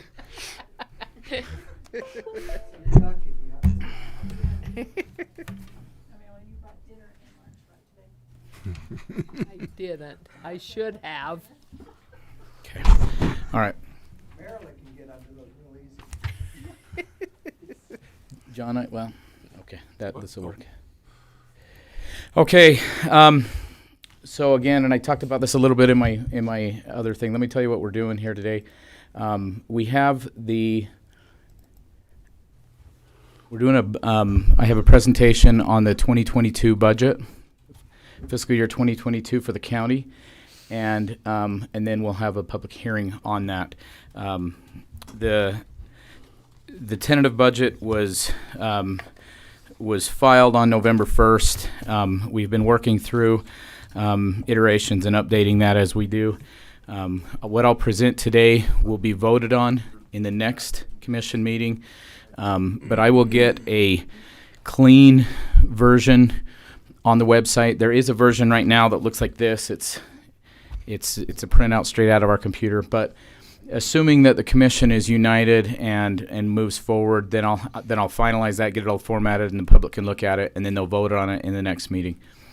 But so today I'm actually going to cover 3 major items.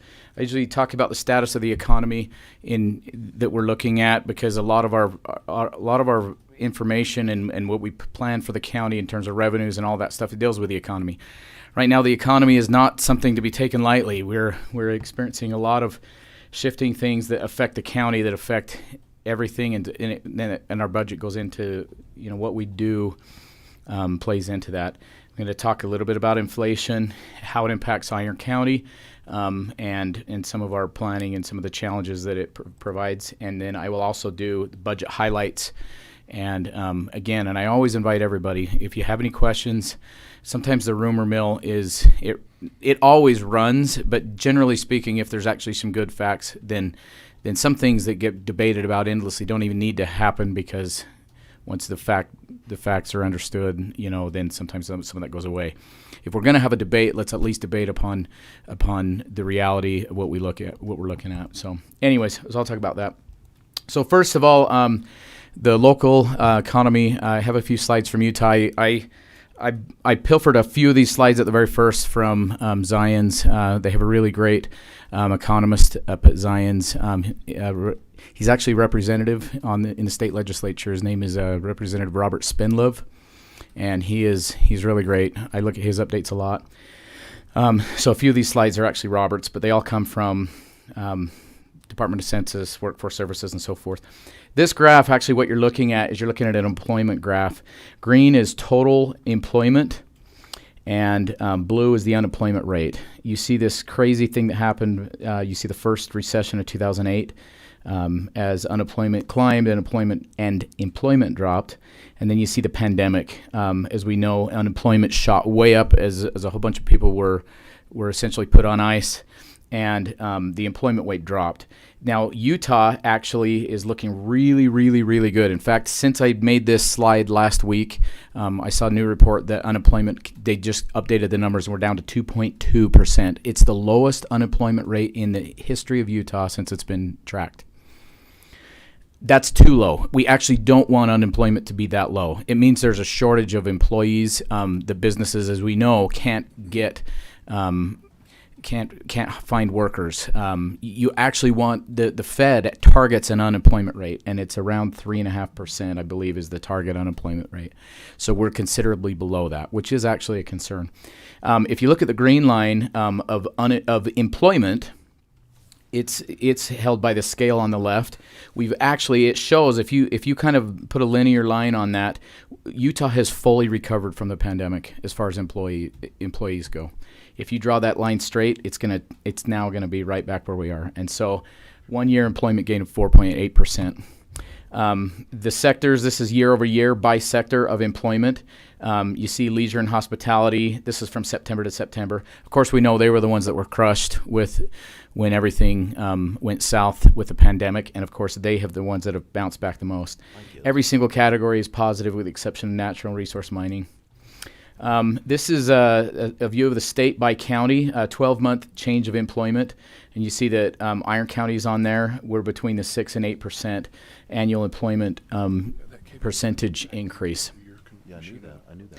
So Iron County, I've been talking Utah with all these numbers. You can see that Iron County is doing very well. Some of the counties aren't doing as well, especially some of the more really rural counties. It's good to see San Juan County on the bottom right. They were really hurting for a while there. Utah leads the nation in population growth. This year, you see that right there, Utah is at 18.4%. We are the number one. And I don't know if you want to be number one when we have limited resources like water, but the fact of the matter is people are moving here like crazy. And so the United States is at 6.3, Utah's at 18.4, and I don't know exactly the time frame on that graph. GDP growth, gross domestic product. This is Utah's economy. We're usually fighting for number one there, back and forth. This was as of quarter one. We were at 9.2% GDP growth.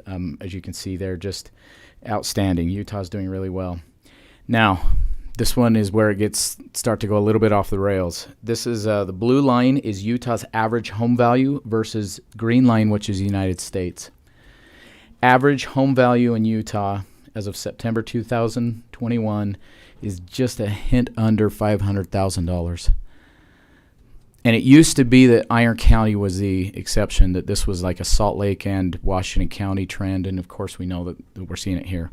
It was always the thing about Iron County is as at least the cost of living was low. Wages were low, but at least the cost of living was low, and we're seeing that kind of change. But look at Utah versus United States right there.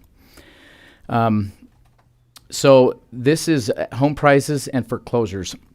So there's a lot of debate about bubbles in the economy, and for good reason.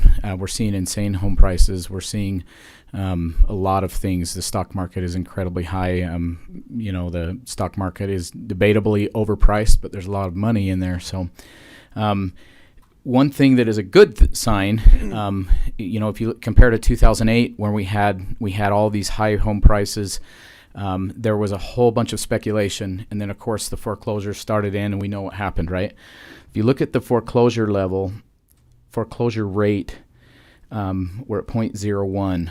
I'm going to go to this next graph. You can see 2008, 2009. This is foreclosure activity. Now, the reason I have this on here, this is January to June because it included 2021. But foreclosures are not happening like they did with the first one. So we don't have that underlying bomb ready to go off, in the housing. And of course, housing is a huge factor of when you have bubbles that collapse. This is an entire year, not just July to June, but an entire year. And you can see again there, you can see the difference in what happened in 2008 versus where we're at now as far as home pricing. So the question is this another housing bubble? And I've debated this a lot with people.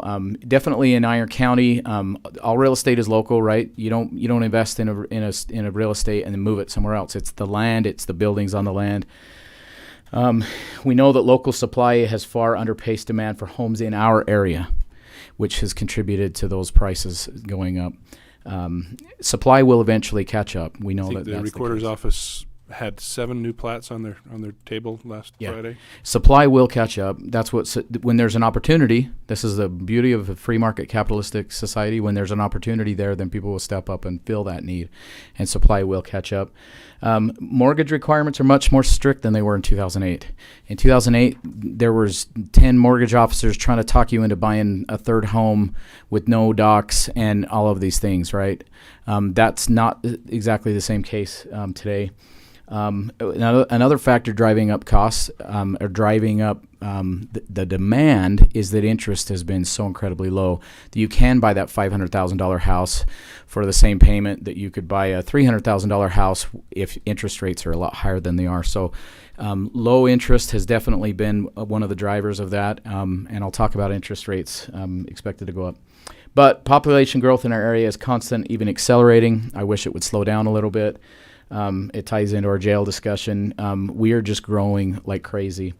But until it subsides, we will continue to have upward pressure. My whole point is even if the nationwide housing takes a breather, if interest rates climb, we still have to have enough supply for the residents in our area, which are supporting the home prices that we have. Population growth. This is the past 40 years of Iron County. The actual population are the bars. The population growth rate by year is what is on the line. That spike that you see there in 2000 was when the census was updated, and so each one of these years is basically an estimate that the census did, and I think the census was a little bit behind on its estimations, and so it caught up in 2000, which is why that spike. But generally speaking, you can see that it hovers there in the anywhere between, looks like it was around 0 in 2013, and that's when we saw everything really slowing down with the home prices. 2005, 2006, remember the building and everything that was happening back then, and it's been pretty steady since then. I mean, in fact, in the past couple of years, we've been in the 4 to 5% range. This is Iron County growth. This isn't state of Utah. This is just Iron County. The last 5 years, we've averaged 3.6% growth.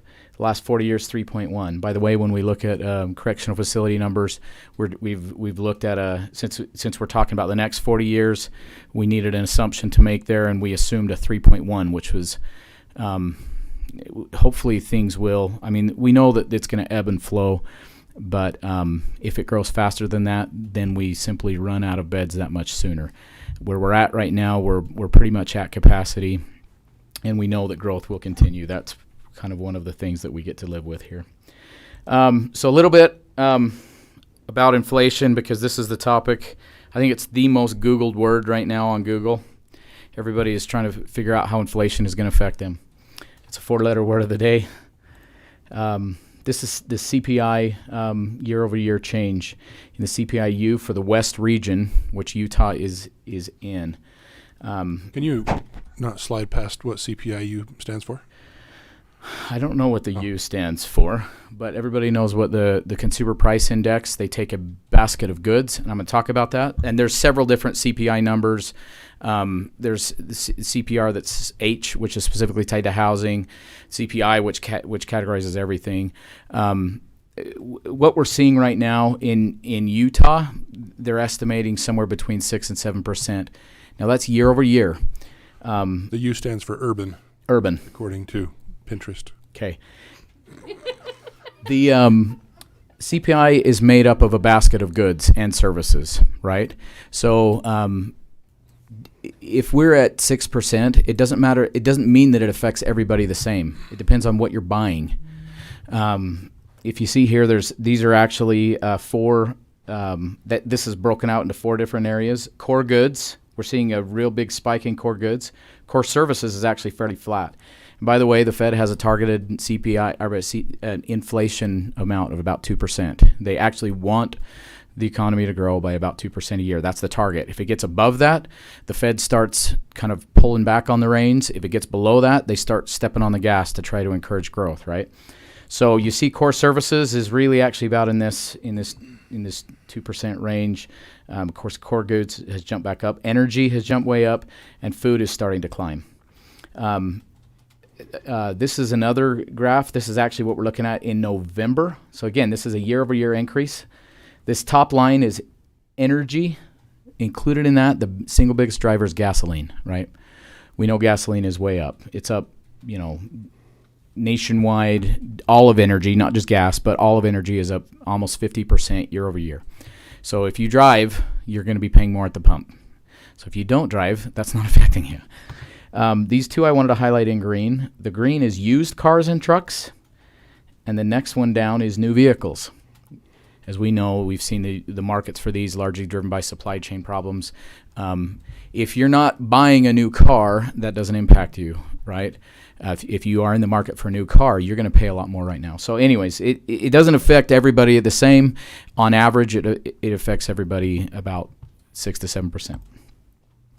There's another type of inflation called shrinkflation. This affects us all. Every time you go and buy a bag of chips, there's literally less chips inside the bag of the same size, or else the bag shrinks for the same price. This is another one that's kind of this lurking form of inflation. I saw a new one the other day that was called skimpflation. And that was some of the services that we used to get for free now just vanished. Like if there used to be a shuttle bus that took you from the parking lot into the Disney place, and now there's no shuttle bus. Well, they just saved some cost that technically was pushed onto you, but you didn't really notice it monetarily necessarily. So there's a lot of ways that inflation impact us. Universally accepted cause of inflation, everybody knows this: too much money chasing too few goods and services, right? A couple of quotes. Inflation is where you pay $15 for the $10 haircut you used to get for $5 back when you had hair. This is another one, and this is a transition. I continue to believe that the American people have a love-hate relationship with inflation. They hate inflation, but they love everything that causes it. What we have causing inflation right now, there's a number of things that contribute, and we're dealing with multiple at the same time hitting us. We had the COVID whiplash effect. This really hit the supply chain. What I mean there, everybody stopped buying, and plants literally paused the output, and then all of a sudden demand came surging back, and there wasn't they had to ramp back up with output, only they were short on labor. And so we have this whiplash effect of demand on the demand curve that really contributed to where we're at right now. There's been a pent-up demand for goods. Everybody's sitting in their house, not spending. Of course, in our county, we didn't see that as much because a lot of us just went, lives as normal. But a lot of people were just cooped up in their house. They were buying things online, but largely speaking, They didn't buy as much as they normally bought. They didn't consume. They didn't go out. They didn't go to dinner. They didn't go on vacation. We saw this in 2021.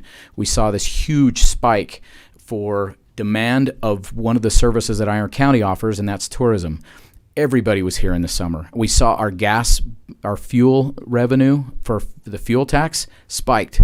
If you noticed, like you went to Arby's at 4 p.m. or 3:30 p.m. and there was this line out to the road.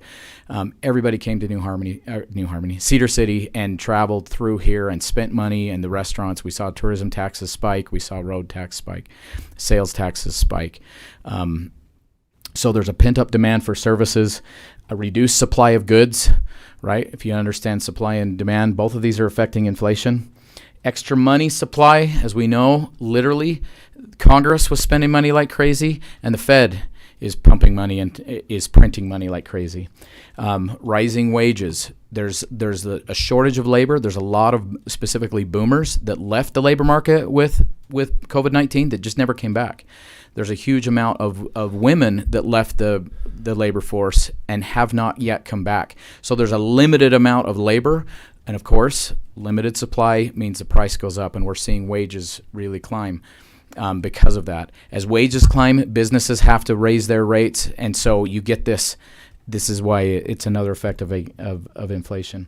And of course, we have had, ever since the Great Recession, the Fed has, we've dropped interest rates to rock bottom. That's loaning at the interfund at the window, and they have been doing what's called quantitative easing. I don't know if you're familiar with that concept. I won't go into it. It's pretty deep, but basically they've been printing money. The way they do that is they're buying bonds, corporate bonds, treasuries, to the tune of about $120,000 a month. Which injects cash into the system. And so basically the Fed has had their foot on the gas pedal with every tool that they legally have to try to get us out of or prevent the last recession. The problem is now we're getting to the point where the Fed knows it has to take its foot off the gas. And so we have all this inflation starting. At first, the Fed said it's transitory, it'll go away. Now you have a lot of the members of the Fed committee that are starting to say it's starting to not look transitory. We need to adjust our accommodating policy. Accommodating is when they do everything that I just mentioned. And so there's an active debate. By the way, Jerome Powell was just barely resubmitted today to be a second term for the Fed. I just read that a minute ago. Their planned response is to reduce quantitative easing to zero. They have been planning on doing this by the middle of next year. There's a lot of talk. There's a lot of calls by members on the committee to actually make that happen a lot sooner than later. After that, they plan on increasing interest rates. Now, interest rates mostly are market driven, but if they're not doing all of the quantitative easing, then there's going to be less money in the marketplace for banks to loan, and rates will go up. They're going to take some of that money supply out of the market. Plus, they will increase the rate that banks have to borrow on the intraday rate. So rates will go up. The reason why they don't just do it like that is because this happened a little while back, and they stopped quantitative easing. It was another country, and it sent shocks through the entire global market. So they can't immediately do something. They have to very gradually do things so that money can flow. And if there's a change, it's incremental change. So this is something that will affect us because it will start to have an effect. When interest rates go up, all of a sudden you can't afford that $500,000 house for the same price you could anymore, mortgage payment. There's going to be less people buying, which is going to slow down the housing market. Again, why they don't want to do it immediately. That's gonna mean that once supply catches up and we see less and less and less demand, the housing market will cool. We don't want it to crash, but we want it to cool and still have positive growth, right? They'll increase interest rates. That'll affect us. One of the arguments for building a correctional facility sooner rather than later, assuming we find the perfect spot for it, is, and I gave this presentation earlier, 1% increase in the cost of interest is worth millions over the lifetime of that loan. We have some of the best interest rates that we can borrow at right now. We really want to lock in an interest rate. We got to take our time with the process, but what we're going to see is interest rates climb. So I hope we can still get through this process in a way that everybody is okay with and lock in some low interest rates. That's one of our goals. So what'll happen when the Fed takes its foot off the gas? Have you ever played the egg drop thing where you try and drop an egg from a high? That's what they're trying to do. They're trying to actually take their foot off the gas and let things float down without popping any bubbles that may or may not be out there or causing a new problem, right? Okay, interest rates. I'm not going to go into that one. There's a long explanation, and we're low on time. How would it affect Iron County? Sales tax with inflation, as long as the economy doesn't crash, because if the economy crashes, then people stop buying goods, and then our sales tax goes down. As long as the economy doesn't crash, when inflation happens, we actually collect more sales tax, right? So our sales tax is kind of, to some degree, inflation-proof as long as the economy doesn't crash. Property tax, on the other hand, the way our system is designed with truth in taxation, there is no inflationary component, which means other than new growth, which is taxes on new homes built, our property tax stays flat. And if you look back through, all the years, the only time your tax should go up is if there's a tax increase through truth in taxation, or if your home went up relative to everybody else's more. But other than that, your tax bill should stay about the same, even though your home value increases. There is no inflationary component, which means if we have 10% inflation in a year and our purchasing power goes down, we still get the same amount of tax dollars on property tax. So, and as you'll see when I get to the actual budget, you'll see how much property tax is part of our total revenues. You'll see that the county is exposed to inflation due to the fact that it hurts us on property tax. The effect of inflation on expenses, cost of labor. We're going to talk about that, but it costs more money to employ your people. Also, the county has to buy goods and services. The county has to pay gas. The county has to pay its utility bills. The county has to buy materials and resources to operate. So inflation hurts us on expenses. It hurts us on some of the revenues. The effect of inflation on employees. I know that the commission knows this. I don't know if the employees know that this is part of the conversation that is had when we have our budget discussions. We're aware that employees are facing rising costs, and now their dollars that they used to get paid are now they can buy less with those same dollars. We know that it's a factor. Purchasing power concerns, that's what I'm talking about. Also rising housing costs relative to what they used to be. It's a factor for our employees as well. So we are expecting increasing interest rates. I already talked about that. Okay, now as far as 2021, and I'm focusing on 2022, but everything is so volatile right now. I have to explain some things that happened in 21. I mentioned we saw increased revenues in some of our fields. Again, property tax was just flat as can be, other than our new growth that we got. We saw our revenues spike on sales tax and our tourism taxes and our fuel tax. By the way, those were the revenues that I identified as being volatile. Remember when the pandemic hit, we were in danger of those things dropping, and some of them did drop initially significantly, and we were panicking, and then they came roaring back. But our economy really didn't shut down like some of the other economies did.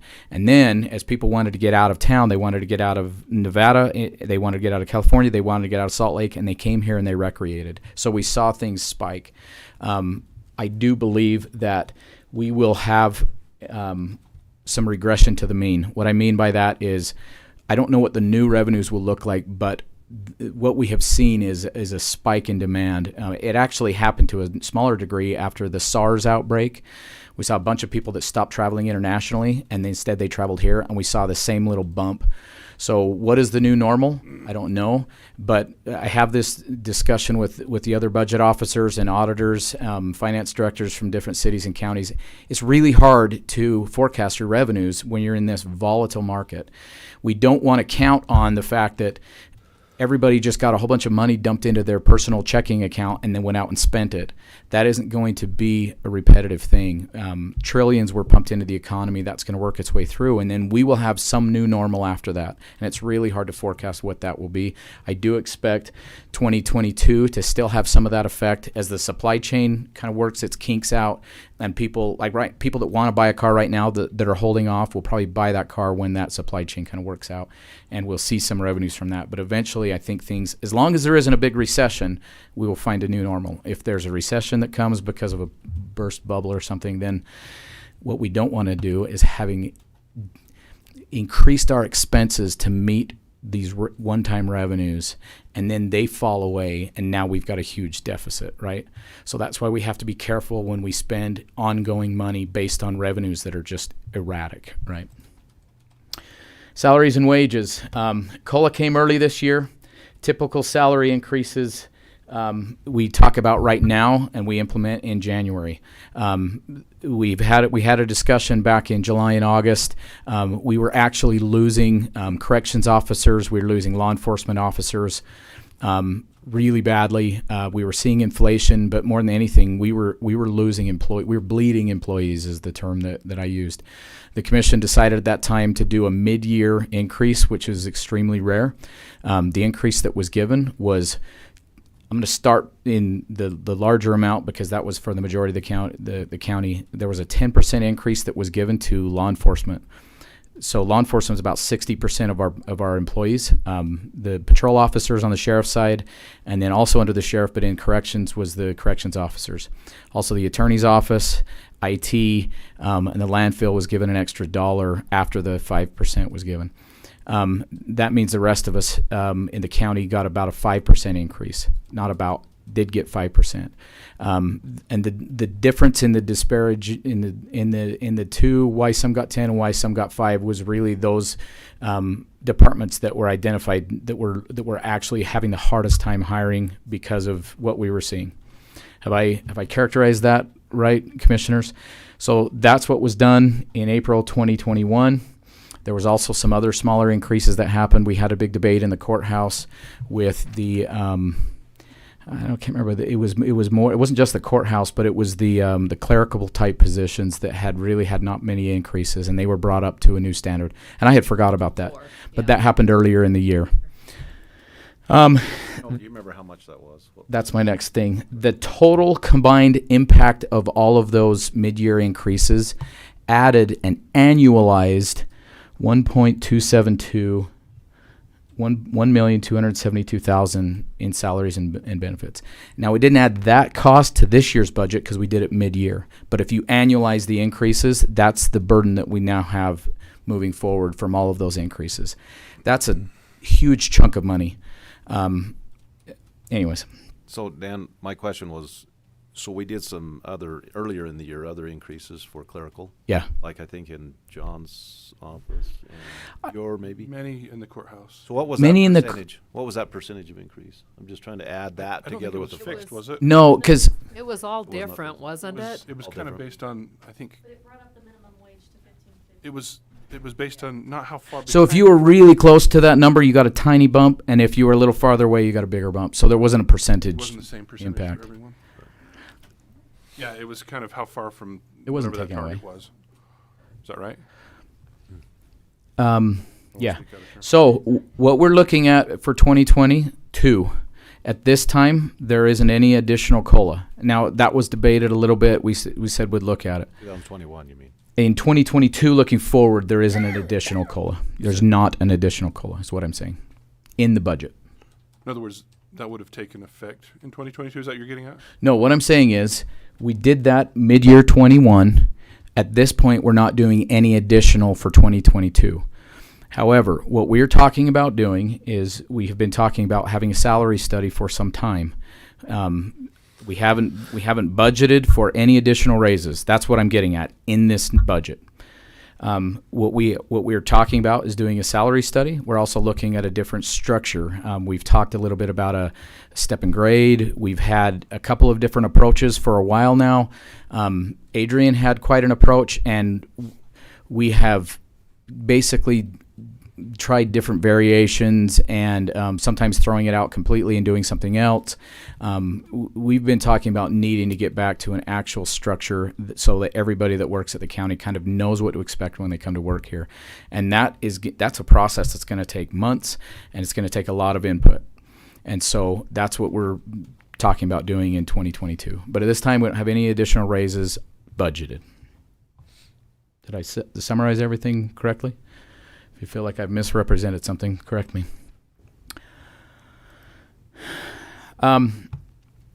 This was a graph out of my own curiosity I put together. What you're looking at a graph of all of the salaries and wages, including overtime, not including benefits, for a 10-year period for the entire county by fund.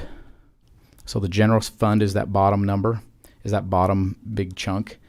And everybody talks about when there was no increases, and I could only go back to 2011. There was a period of time after the Great Recession that we had that, for good reason, there was a lot of concern as to whether we could do increases. And so the decision was made. I wasn't here at the time, but there was no increases given for a while, right? I mean, everybody remembers this as a collective history. Starting in about 2016, the county commissioners started to give some increases, and you can see our total salaries and wages climbed.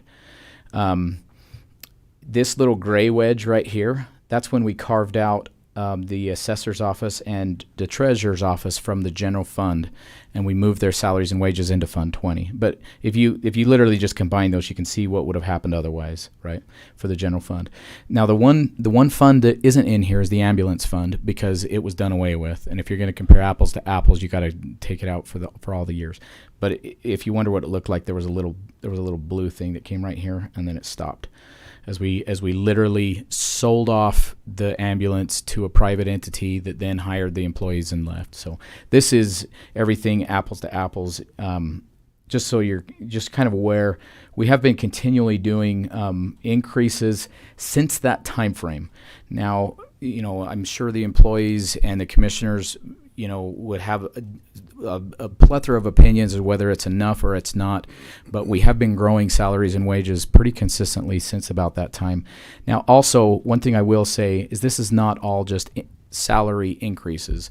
This is total salary, meaning if we add an employee, if John's office recently, this last year, he added an employee, well, those additional salaries and wages will be part of that upward slope.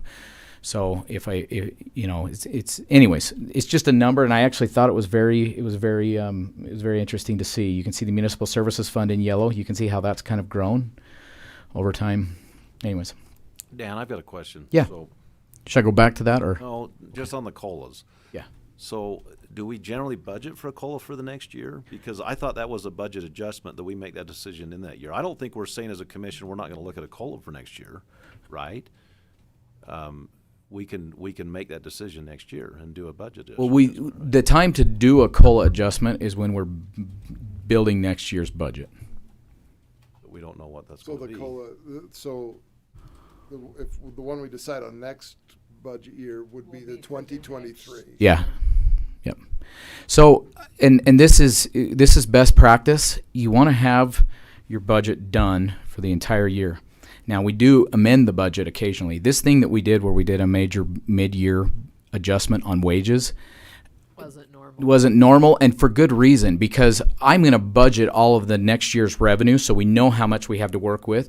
When we just mid-year open the budget and spend a whole bunch of additional dollars, we're doing it blind, basically. We don't really know if we can afford it or whatnot. Now, what you guys didn't know is that I went back and I did it stressed me out, and I went and I looked and I was like, okay, we've seen some increases in sales tax, we've seen some new growth, and we've pretty much wiped out with the 5 and 10% that we did. We pretty much wiped out all of the new revenues that we got. Didn't wipe them out, but I'm saying we spent it all.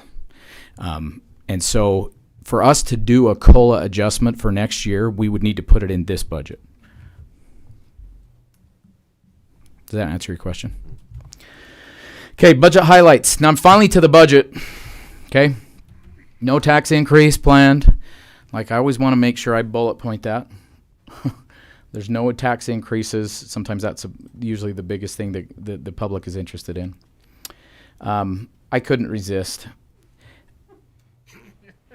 The purple in the grid to the left is United States debt. That's 28, almost 29 trillion. We're bumping up against the debt limit, which is 28,888. Debt per capita. And this graph is per capita. So what that means is the United States government is in debt $86,000 for every soul in the United States, including babies. This is not adults. This is not working. This is every single person. Utah's debt is about $7 billion. Utah is extremely well managed. I mean, you're going to have some debt, as I'm about to talk about for us.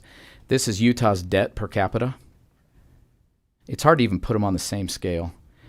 And you don't even see Iron County's because it's so tiny on this scale. Iron County's total debt, $7.237 million. And those are not general fund debts. We have a Sunset subdivision bond, which is a special assessment area. It was $1 million that they pay. We have a tourism building, the Shakespeare Building, which our tourism tax pays, and we have a municipal bond for the public safety building, which the state of Utah pays. So effectively, the county is out of debt. You could put a 0 right here, but technically, we do have that much debt, and so our debt per capita is 122. Our burden on the taxpayer is 0. And that's unheard of. And that's something that we need to talk about, and we need to pat ourselves on the back. I'm not a big advocate of patting ourselves on the back. Iron County has been very well ran. And we are in a surplus situation where we have extra revenues over expenses. What we've been doing with that surplus is we've been putting in a capital projects fund to get ready to build a new correction facility.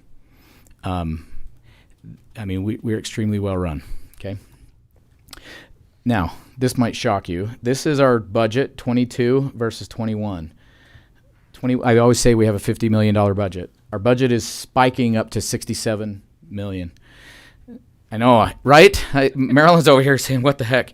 That's a little misleading because the budget is the total of all of the revenues for all the funds and all the expenses for all the funds, and they balance to 0. Well, there's a whole bunch of inter-fund transfers, which for one fund is a revenue and another fund is an expense. So if we have a whole bunch of inter-fund transfers, it's going to pump that number up higher and make it look worse. Plus, we have all of the ARPA, or the state local fiscal recovery funds that we're getting from the ARPA bill. We got $5 million last year. We're going to get another $5 million this year. As that money not only comes in, but as it gets transferred between the funds, it's going to kick that number up. Our actual expenses, now I'm going to talk about our budget by type. I have broke them into 4 different categories. This is capital. This is anything to do with buying capital, what we used to call capital fixed assets, and that's the way it is in our books. We need to slowly update that. But cars, buildings, a new road grader, anything like that, or payments like bond payments, and all of those things go into capital. Operations, this is everything that we do to just run our departmental budgets, with the exception of personnel. Personnel is such a large item, I break out personnel by itself, right? And then, of course, of that $67 million, $14 million of it is transfers and appropriations. That's a number that is not like new expenses. We have to follow fund accounting. I have to follow GASB rules. It's not, sometimes people think it's a shell game. We have to follow the law and do it the way we have to do. I am more than welcome to explain how every single dollar moves through the county. I want to be fully transparent, but it's very complex. Our total budget of $67 million. This shows us by fund, so you can see the relative size of the different funds. General fund, municipal services fund, ICCDRA. That's our CDA that we have. And down through the funds, this is the same representation, only bubbles. Makes you feel good. So you can kind of see the relative size of the different funds, right? You see how big the general fund is. Municipal services, I think of it as the general fund, his little brother. That's where we do all of the services that are of a municipal type. That's where we kind of act like a city in the unincorporated areas. Our sheriff's patrol, parks, weed control, planning and zoning, building inspection, all of those municipal type things is Fund 11. And so you can see the relative size of the fund. And if you know how area works, you'll see that this is actually twice as big as this. even though it doesn't quite look that way. Okay, now I got some new software, by the way, and it's pretty dang cool. This will show you your expense type by major fund. So this is the general fund. You can see personnel is the pink. That's of all of the expenses in the general fund, that much of it goes for salaries and wages. The yellow is operations. This dark blue is capital, and the light blue is transfers. So you see why I always call this kind of a mini general fund. This is Fund 11. And by the way, this isn't every fund. This is just major 10. We have like 30 funds, right? IC&C DNRA, that's where we take all of the solar incentive, and it goes in there until we pay it back to the participant. That's all considered operations. PILT. Thought we paid all that to Adam Long. No. Yeah, in fact, you can't even hardly see the administrative part. There you go. Little tiny little line. A road fund right here. Road funds is a very large fund, and it's operations and personnel, right? PILT, all of that money goes into a PILT fund and then gets transferred to municipal services and general fund. It's 100% transfers. A&C, that's assessing and collecting. That's where the assessor and the treasurer reside. Majority is personnel. There's a fair amount of transfers because we reimburse the general fund for all of the people that help with assessing and collecting things, right? Anyways, TRT, landfill, fleet. These were just the top 10 funds this year. These are expenses by department. That's how many departments we have.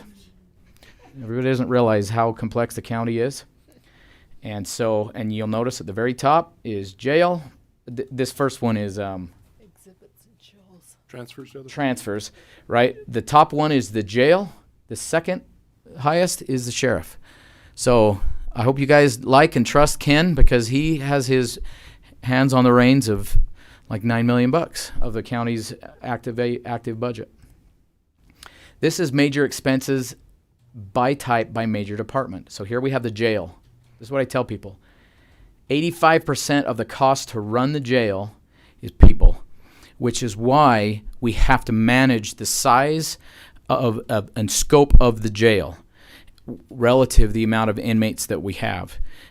Because if you build it too fast or too slow, or if you have too many corrections officers per inmate, then the things get out of whack in a hurry. And I'm going to talk a lot about that. I did the other day for the public, and I'm going to present to the employees today. And you see the sheriff's department's right there behind them. They actually have a little bit more in capital as we're buying trucks and things like that. Road department, TRT, so forth. So this is by department. The other was by fund. Now we're going to get it to the revenue side real quick. And I'm actually getting close to the end in case anybody's dying. I have pulled transfer revenue out and I pulled increment revenue out because the increment money is just money that flows through. It's kind of a pass through. So this is our property tax, which is the single biggest chunk of revenue. Now this is all the funds. We'll talk about each fund separately. So you can see how much the county, when I say the property tax is impacted by inflation in a bad way, you see why that's a concern to me because it's the single biggest financing bit that we have. Sales tax is right here. And of course, as long as the economy doesn't crash, we'll get more sales tax with inflation. Tourism tax is here. Fees and fines. That's everything that we do that is a fee type thing. And fines, that's literally like ticket revenue and things like that. But fees, recorder's fees, clerk's fees, all of the things that we charge for a service that we do that isn't like a tax, it all rolls into fees and fines. And then you have grants, federal grants. Normally this is not that big of a piece of pie. Normally it's a really small piece of pie. But right now you have the ARPA money, right? Other grants, state grants, reimbursements, and rents, and fuel tax. So does PILT fall into that federal grants slice? Well, you'll see right here. Okay. Oh. So this is the revenue by fund. So you can see the mix of revenues that we have for the general fund. Pretty well balanced. Now this does have transfers in it. I pulled transfers out of the big piece of pie, but I left it in when I talk about each individual funds. So you can see that our sales tax, we only get it in two funds. It's this orange one. We get it in Fund 11. We get it in Fund 10. Property tax, we get in 4 funds. We get it in the general fund. We get it in municipal services fund. And then, 5 funds, sorry. We have assessing and collecting. And then we also get a little bit of property tax in the health fund and the library fund, which they weren't big enough to make it to my graph. If I left them all in, it would have been impossible to read. IC&C DNRA, that's all increment. And again, federal grants being a big one here. So PILT, you see that PILT shows up as PILT. I give it its own thing. And that number, you see that number? It's really small, $3.6 million in PILT. That's why we literally go back to Washington, D.C. We are very much engaged. Well, I've never been back there, but the commissioners go. We're very much engaged. If the PILT calculation changes and we have to make up $3 million of operating budget, it would cripple the county. If we actually didn't have all the federal land and we had, and we looked like a state back east, which was 97% owned, we would have a lot more property tax. But we don't, and we operate what we can, and they do give us some sort of a payment in lieu of taxes. Dan, the Yeah. PILT is pennies on the dollar, though. It is. Regular. It is. If that money was taxable, huge different. It would be way more than. And if it was private property, we would provide more services. Like, we don't provide a lot of services to the federal lands. We do provide services, though. We do. And if it was, do a lot of the roads. We do. I know we do. If it was private property, we would provide more in services, but the offset is not the same. It's a challenge to do it the way we do. This is the tax revenue by fund. A lot of people want to know kind of where we're at with taxes. This is just taxes. See, now we have the road fund. It's operated by fuel tax, and then we, of course, additionally transfer money in and subsidize it about $1 million a year. Here's your tourism taxes that run our TRT fund, our TRCC. Here's, you can actually see the property tax in the light blue and the funds it gets and where sales tax goes. Here's our grant revenue by fund. Normally, these two gigantic pieces, this is where we're getting our ARPA money. Is just really driving those. Really, we don't get, other than this year being such a weird one, we don't normally get a lot of, relatively speaking to the size of the entire budget, we don't rely on a lot of grant revenue.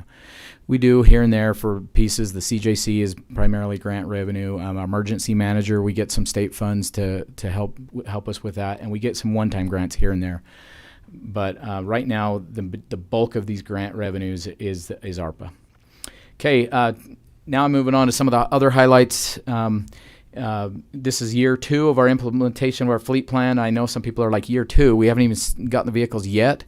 By the way, we're now expecting them in January, and they are going to give us 22 models at the price that we were quoted for 21 models. And they're now expecting, I don't know if, Wade, are you still here? I think they actually have VIN numbers assigned, and we should be getting those vehicles in January. And I thought they were going to come back to us and say, sorry, I know that price we quoted you, it's not going to happen, and actually charge us more. They're honoring that price, and they're giving us the new models, so that's good. Good deal. So you weren't here, but Wade did report on that. Oh, he did? Yeah, which is great. Great, yeah. I was out talking to an angry person about the facility. Yeah. So our plan, and not only that, but right now the window is open on ordering vehicles of our 22. So I think what we're going to do is we're going to do an RFP and actually bid it out right now for 22's vehicles, which we probably won't get till the middle of next year, even if we order them now. So that's our plan. I've been working with Wade. Wade and I talk several times a day. He thinks he's driving me nuts, and I'm like, we're getting this thing going. We have to continue to communicate, but that's kind of where we're at on the fleet. A big line item in our budget is $1.1 million for land acquisition. This is, of course, very hotly debated, but this is in this budget to buy that piece of land. If we get through the conditional use permit, if we go through all of these things, we need to have it in our budget if we're going to do it. Unless you guys say take it out, and then we can amend the budget and put it in if it goes through. As of the way the budget is written right now, it's in. That doesn't mean it will happen. It means it is available to happen, and we have the budget allocated if you so choose. I have a question on that. Yeah. As far as, I know we've been setting money aside for some time. Yes. And in terms of capital appropriations, yeah, are we limited on that? I mean, if, say, it doesn't, it doesn't go through this time or whatever, or we end up taking more time, even more years, are we limited on does there come a point where it's like, look, you can't keep saying you're doing capital appropriations and not build a jail? I mean, you know what I mean? Is there No. is there a dollar amount? So is there a time amount? No, there's not in the capital projects fund. We actually have a lot of I mean, latitude capital there. projects rules, I guess. Where is what I was where it thinking. gets really sticky is with like impact fees. They actually make you set timelines, and if you're going to hold this, it has to be held for. But capital projects, no. And just so everybody knows, because we're talking about budgets, which is basically income statement, right? Revenues and expenses. The county has a balance sheet. It's got money. It's got fund balances and things like that. Where we're at right now, through the end of 2020, we have saved up about. I've been earmarking or rat holing. There's all kinds of verbs to use. Money towards a new corrections facility. At the end of 20, we were at $4.5 million that we have set aside. In a perfect world, if we could squeeze another 15, 20 years out of the jail, we would continue to, get to the point where we could be largely cash dominant. So in those capital, you're not limited by that as long as you've got some purpose, some future purpose. Is that right? We can set it in that capital projects fund if we identify what it's being saved for. And right now, that is the only thing in that fund. And we've had different things in there. The only thing that we're doing right now is capital projects towards a new correction facility. In fact, one item of this budget, which I didn't have a slide on, I have created on a large project. So like when we did the remodel here, when we built the public safety building, we'll actually create a separate fund for that major project because there will be so many things that happen. You want to be able to keep track of it in one fund. So I've actually created a new fund. It's called Fund 45, which is the capital projects for the new correctional facility. Fund 44 is our general capital projects. One of the things I've done in here is I'm transferring the money that we've been saving up in our capital projects fund into the jail's capital projects fund. And so I'm pretty much cleaning out the capital projects fund. There's some that'll continue to be there. And if we have another project we want to start saving for, we'll start putting money in there as well. So now wrapping my head around that is great. Now remind me, so there's about 4.5 sitting there and you're budgeting 1.3 for this year? Is that right? No, so there's 4.5 sitting there. 1.1. 1.1 is for land acquisition. Oh, and it'll come out of our cash. So this is actually how this thing blew up on Facebook. Somebody went back and looked back it was like a time or two ago. We had an agenda item that was a resolution. It was a reimbursement resolution. And the whole purpose of that, and we needed to state an amount. And by the way, so the number in there was $70 million. We don't even know what the jail would cost. We've had some basic guesses. If we did a one-pod jail, it would cost roughly, without even any bids, maybe $50 million. If we had a two-pod jail, it could cost maybe $75 million. Maybe it comes in at 65. Maybe it comes in at 85. I mean, we needed a number, and they said, well, you can probably plan on somewhere in the neighborhood of 75 if we did a two-pod jail. It's looking less and less like we can probably do a two-pod jail based on the commitments that we're looking at. So, by the way, that means that we're now probably looking more like a $50 million jail. If we can set aside enough money, and we're right now looking at setting aside somewhere around $15 million of county cash, that means we would borrow about $35 million, assuming the jail costs $35. Cost $50. So what we're doing and what I do at the end of every year is I kind of take a look at where the county is, kind of where everything is settling out as far as revenues that actually came in and expenses, because we're kind of operating in a surplus environment. Keep in mind that $1.2 million in additional salaries we just did. When we have some excess at the end of the year, I transfer that into this capital projects fund. We don't want to get too high of a fund balance. That's money that you transfer at the end of the year once things are all it's all come out in the wash.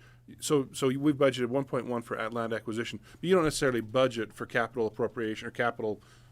I do. You do. Actually, next week or next meeting, I will have done the calculation and say, okay, it looks like we can set aside maybe $700,000 or $1 million. And I'll put a number in the budget that gives us enough wiggle room, but I'll set aside kind of what we can afford to set aside. And that may be different than the 1.1 for the land acquisition. It's a totally different number. Yeah. I just wanted to clarify. And that just is kind of where we're at. This year, I don't know where we're gonna end up. And I'll talk with the commissioners and I will say, okay, and I'll put it in and it'll be a budget line item that I'll discuss and say this is kind of what we're thinking we're gonna probably be able to set aside this year.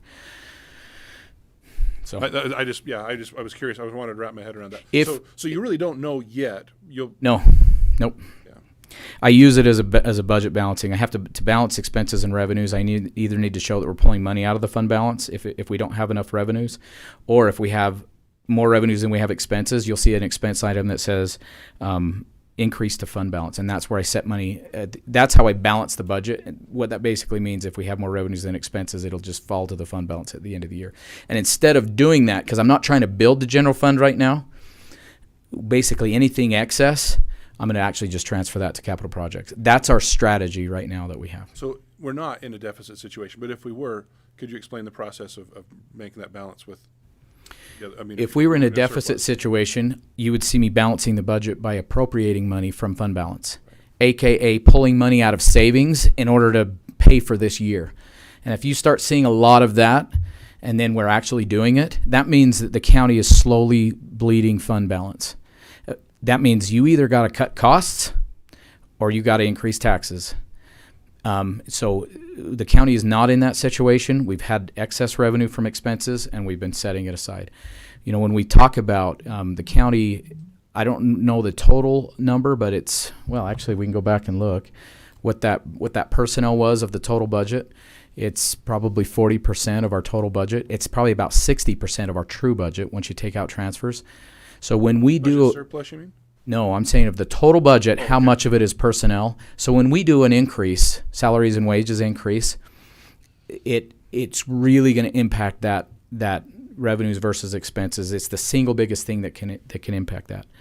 And by the way, and this is a good message for department heads, when you request, when you talk to the commissioner and say, I need some additional salaries, my people are underpaid, I'm having a hard time hiring. And you say, well, you know, we want to do 5% or something like that. If that has a number assigned to it, right? If you say, I need to add staff, I need to add another person. Right now I have 10 and I need to go to 11 or I need to go to 12. Those are apples and oranges to the impact that they have on the system. If you say, I want to give everybody in my office a 5% raise, your office, that may cost the county $100,000. But if you say, I need to add an employee, by the time we add their salaries and wages and their benefits, it may cost the county in total $120,000. So I'm not saying you need to pick between whether you want increases or whether you want additional staff, but it is what I'm saying because it all comes from the same place.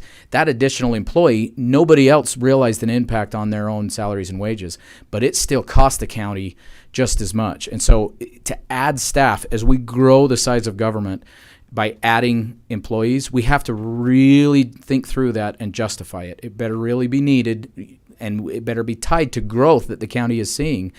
Because you can't grow the county in terms of size and increase wages.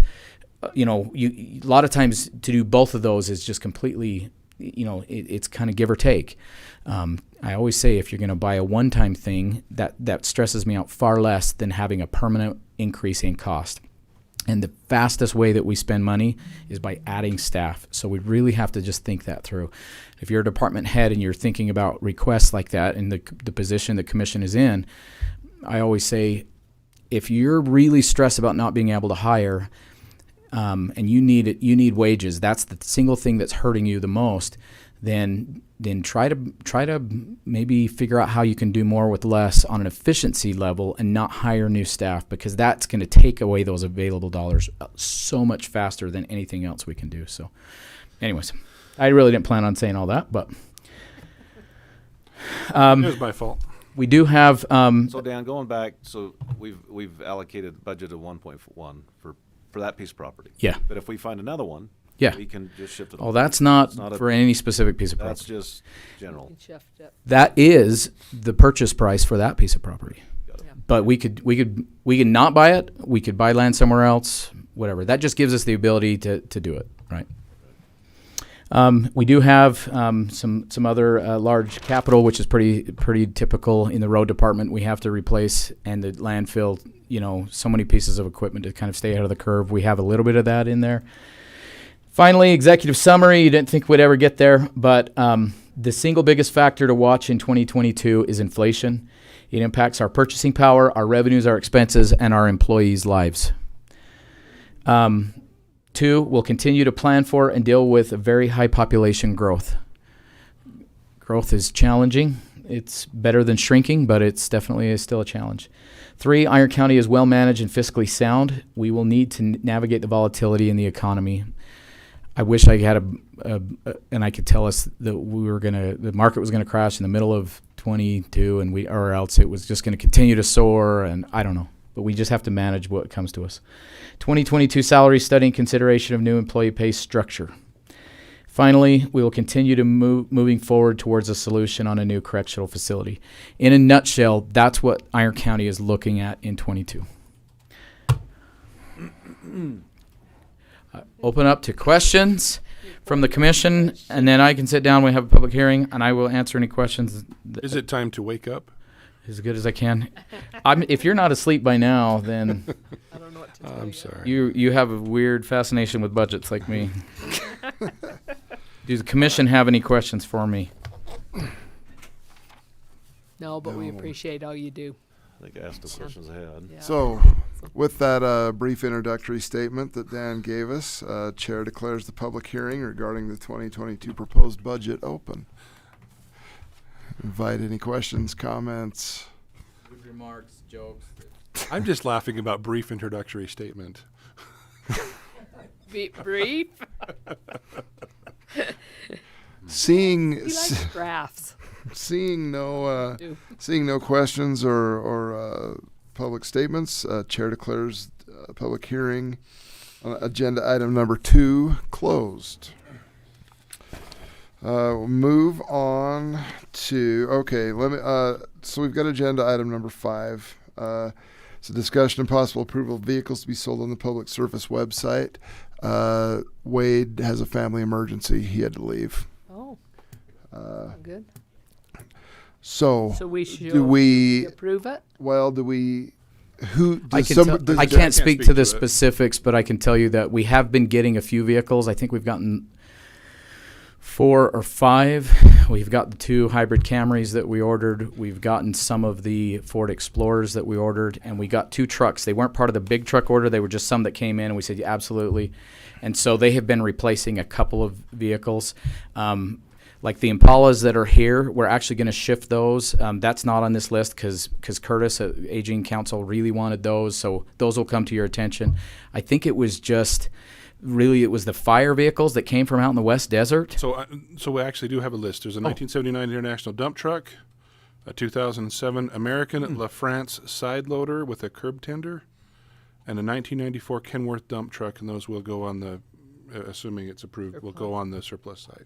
Okay. Fire vehicles then? Those are the 3 that Wade had sent to Chanel. I'll move to approve the sale of those vehicles you've read off. Listed. Let's see. I second that. All in favor? Aye. John, number 6, discussion and possible approval of 2022 commission meeting schedule. Yes. Sorry. Let me catch up to you.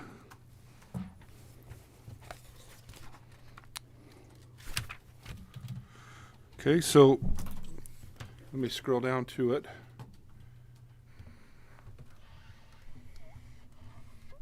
Right. So that's your schedule. There were just a couple of not regular days. I think July 26th. Hey Dan, can you point that TV back? Yeah. We can see one of them.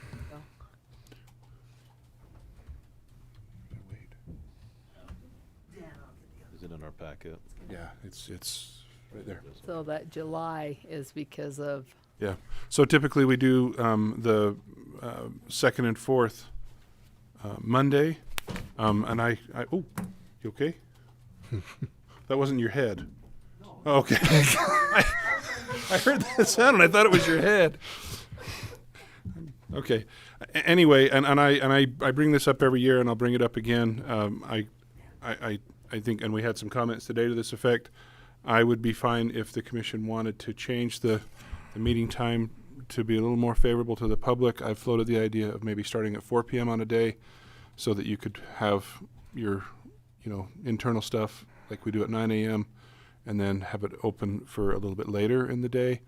We haven't ever made that change, but I think we might serve the public better if we were to be a little more available rather than Monday morning. We've talked about that a So, lot. Yeah. And this isn't set in stone, or we could bring it back later if you want to talk about it. But then if you want to just move forward, this has been the way we've done it for a long time. So that's what we've got, and that's my comment that's been an annual comment.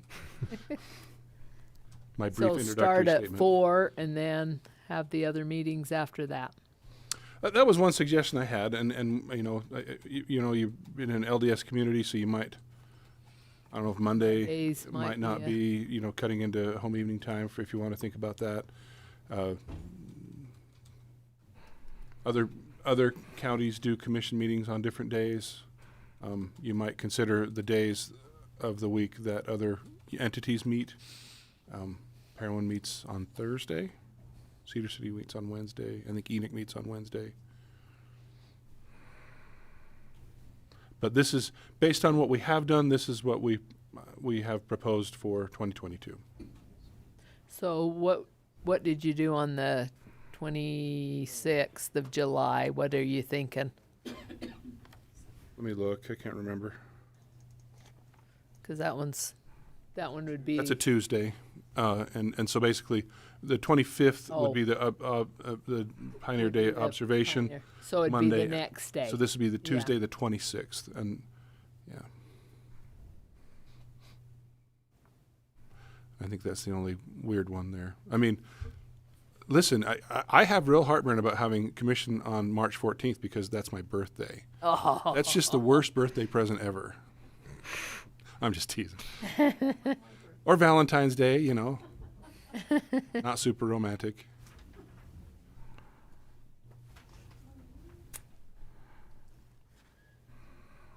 What are you thinking, guys? I'm done making sarcastic remarks. Probably. Well, I don't know that. I don't know. I don't know if having it later it would change if people would still come or not. I don't And we know. do put it on YouTube now. It's it's so streamed. People can access it that way wherever they're at. and it's entirely up to you. I kind of bring this up every year, and it, like I say, because of things like YouTube, it's a little less pressing maybe than it had been in the past. But okay, Only that they can't be here in person usually. Yeah. And that type of a thing. and we put at the top of our agenda, you know, if you have a comment, you can call in, and Chanel can transfer that person to this phone.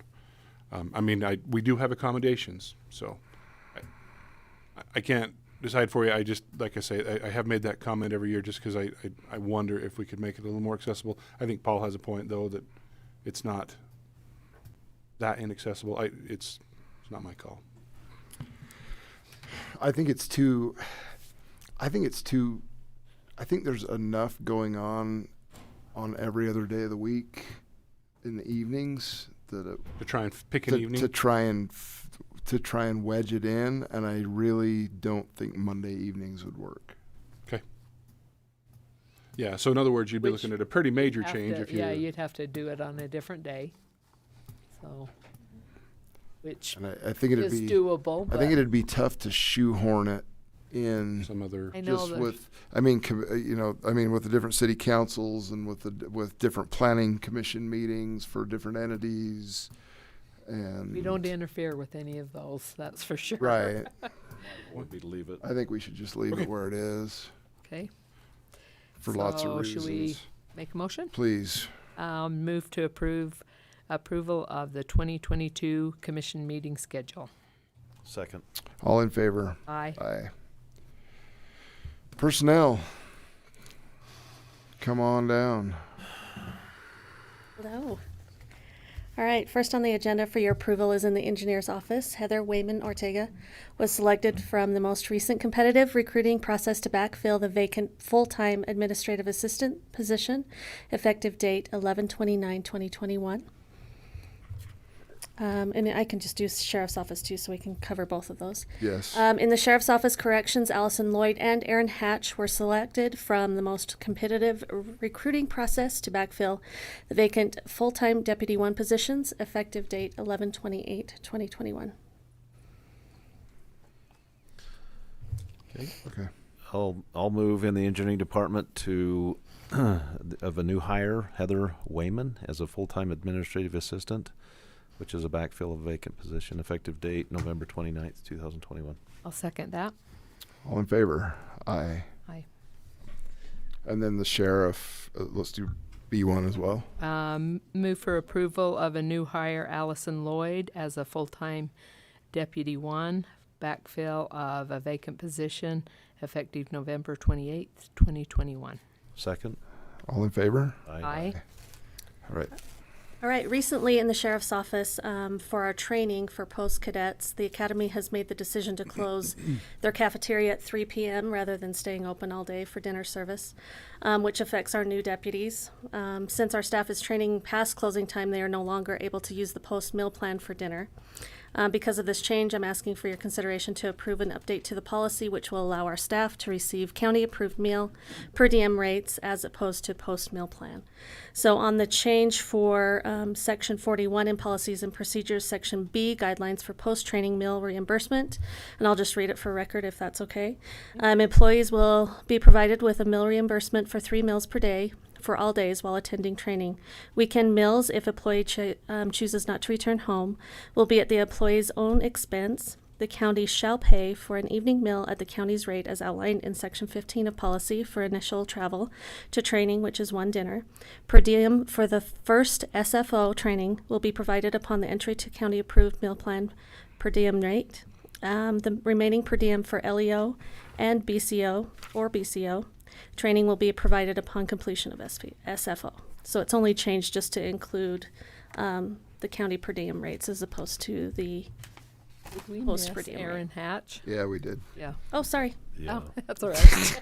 Oh, I can we, jumped. go back up and do number. Can we just make a motion on Can, that? can we wait? Yeah, Can we talk can I- about per diem? Because we do that in a different meeting, where we talk about. I just came walking in. Can you re-clarify that for me? Yes. Sorry. Yeah. So we're only changing the people who train in post to follow the county per diem schedule as opposed to the I thought post. you were updating No, no, the no. county per diem. And Nope, I was I like, know you do that. Wait. I would not step on your toes Let's for have that. a conversation if we are, but I didn't know if This that is just I'm the gonna jump right in there. police academy is now closed for dinner where they used to That be is open. correct. So they're either go they eat got to go to somewhere. Taco Bell, which is probably Oh. better food. Right. So what if I move to approve based on what she read? You bet. Yes. How's that sound? Because I can't remember all that. It's okay. Second. All in favor? Aye. Aye. All right. Now, if you go back to B2, we leapfrogged it. Okay. Should I? Did she? Jen didn't. I Jen did. I covered Okay. both You- Allison all right. Lloyd did. and Oh. Aaron And Hatch. Sheriffs and Corrections move for approval on a new hire, Aaron Hatch, as a full-time deputy 1, backfill for a vacant position, effective November 28th, 2021. Second. All in favor? Aye. Aye. Thank Okay. you. Appreciate it. Perfect.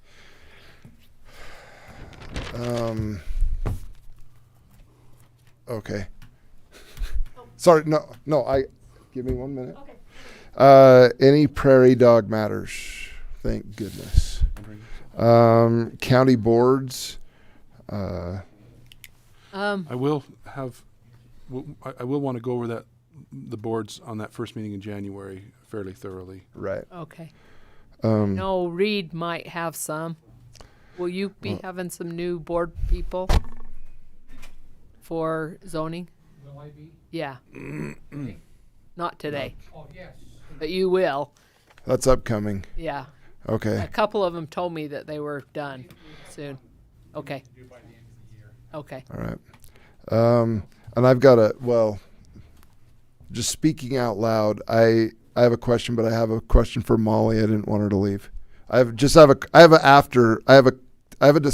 after discussion. Just really quick. So don't run away for a second. That's it. Let's adjourn. I think. We're adjourned. Sounds good. Okay. So done. Okay, so